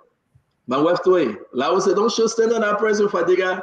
He said, oh, Lawa, I will not do it, but it was late. Okay, so I know the person. But for privacy issue, I'm not going to show the girl picture. But listen, she cooked the food well. And that's why you see Fadiga background has changed. He to the girl place, you know, in the girl compound. That's a girl, that's a woman. But you know, Fadiga, I wish you well. You've been looking for a young person to marry. I think you guys, she's treating you good. Thank God for you. When you're ready, you can disclose her name. We'll show her picture. But the person I saw today, I think she's beautiful. She's saying she looked respectful, and I wish her well. Please extend our greetings to her. Your sister, Dr. Rich is saying, your sister, Glendy, they want to see her. They want to meet her. Don't put nobody in your Who team. asking? Who asking? Who don't even want to see somebody? They want to see her. They want to know her. So please use our chat room, get her involved. Be that Uncle Sam. Be flashing with your thing. Uncle Sam, flashing with your woman. You can. So let's close the show. My woman are looking for six pack and muscle and all the things that my mom looking for brains. But look at Fatiga, he get even one pack. Fatiga big that. Fatiga even get one pack. Dr. Richard, say hello, Mama. How you doing, Mama? Let me say this, so guys. It's always good to have your on. Our time is 4 p.m., 8 p.m. Liberia time. Don't forget, we will be here by 8 to 8:30. 8 to 8:30. Don't forget. 8 to 8:30. Don't forget. He's talking to the gang. You got giving you water. But yeah, pay attention to us here. Stop looking at the gang. Don't forget, our show is 8 p.m. to 8:30 p.m. From 8 to 8:30 p.m., we'll take your call. So come early. Talk about what's on your mind. So from 8:30 p.m. to 7 o'clock, we need to close the show. So on this note today, we're doing no closing. We're taking no question. It's 7:08. We have to go, Madam Titi Ben beating out the CEO, but we appreciate you. We love you. Come back again tomorrow. Let's talk Liberia. Let's think Liberia, and together let's build Liberia. Have a wonderful night. God bless you. Bye-bye. Thank you. Nelson, come on. Nelson. Nelson, my man, no, my side for you. They beat Nelson and they beat James. Nelson, I know you're doing your show. We have to run. Thank you very much, and we'll see you guys tomorrow. Okay? Thank you very much, Fadiga. Folks, as always, we love you. Let's end this thing. Daylight is still on in America. We got to go chill smoke. We must respect our 7 p.m., but we say we are not missing you. We'll see you guys tomorrow by God's grace. Have a good night. Nelson, take care. Yes, sir. Well, folks, that's how we like to join on the curtains on the show tonight. Thanks to all of you for following Spoon Talk. Thanks to the thousands of you across the world who always make up time to be here with us. It's always a great thing having you come on Spoon. And thanks to our folks in Radio Land who listen to the show. Thanks to you across the internet on YouTube, Spoon Talk Live on Facebook, Spoon TV, Fabric TV, and Super TV. My name is Nelson Colette. This is how we draw down the curtains on Spoon Talk. The late night politics is coming up shortly. Until then, have a good night. And I want to say thanks to all of you for being here again tonight. All of you celebrating birthdays today, happy birthday to you. I wish you all the best as you celebrate your birthday today. I see Eric McGill, yes, Daniel K. Bashir, Philip Bala, Mr. Philip Bala. All of you, man, welcome. Let's say thanks for being here. This is how I would like to draw down the curtains on the show, man. Be here tomorrow. As you know, this is where you get the news. This is where you get to interact with the newsmakers. And so we look forward to seeing you here tomorrow. Have a good night and bye-bye for now.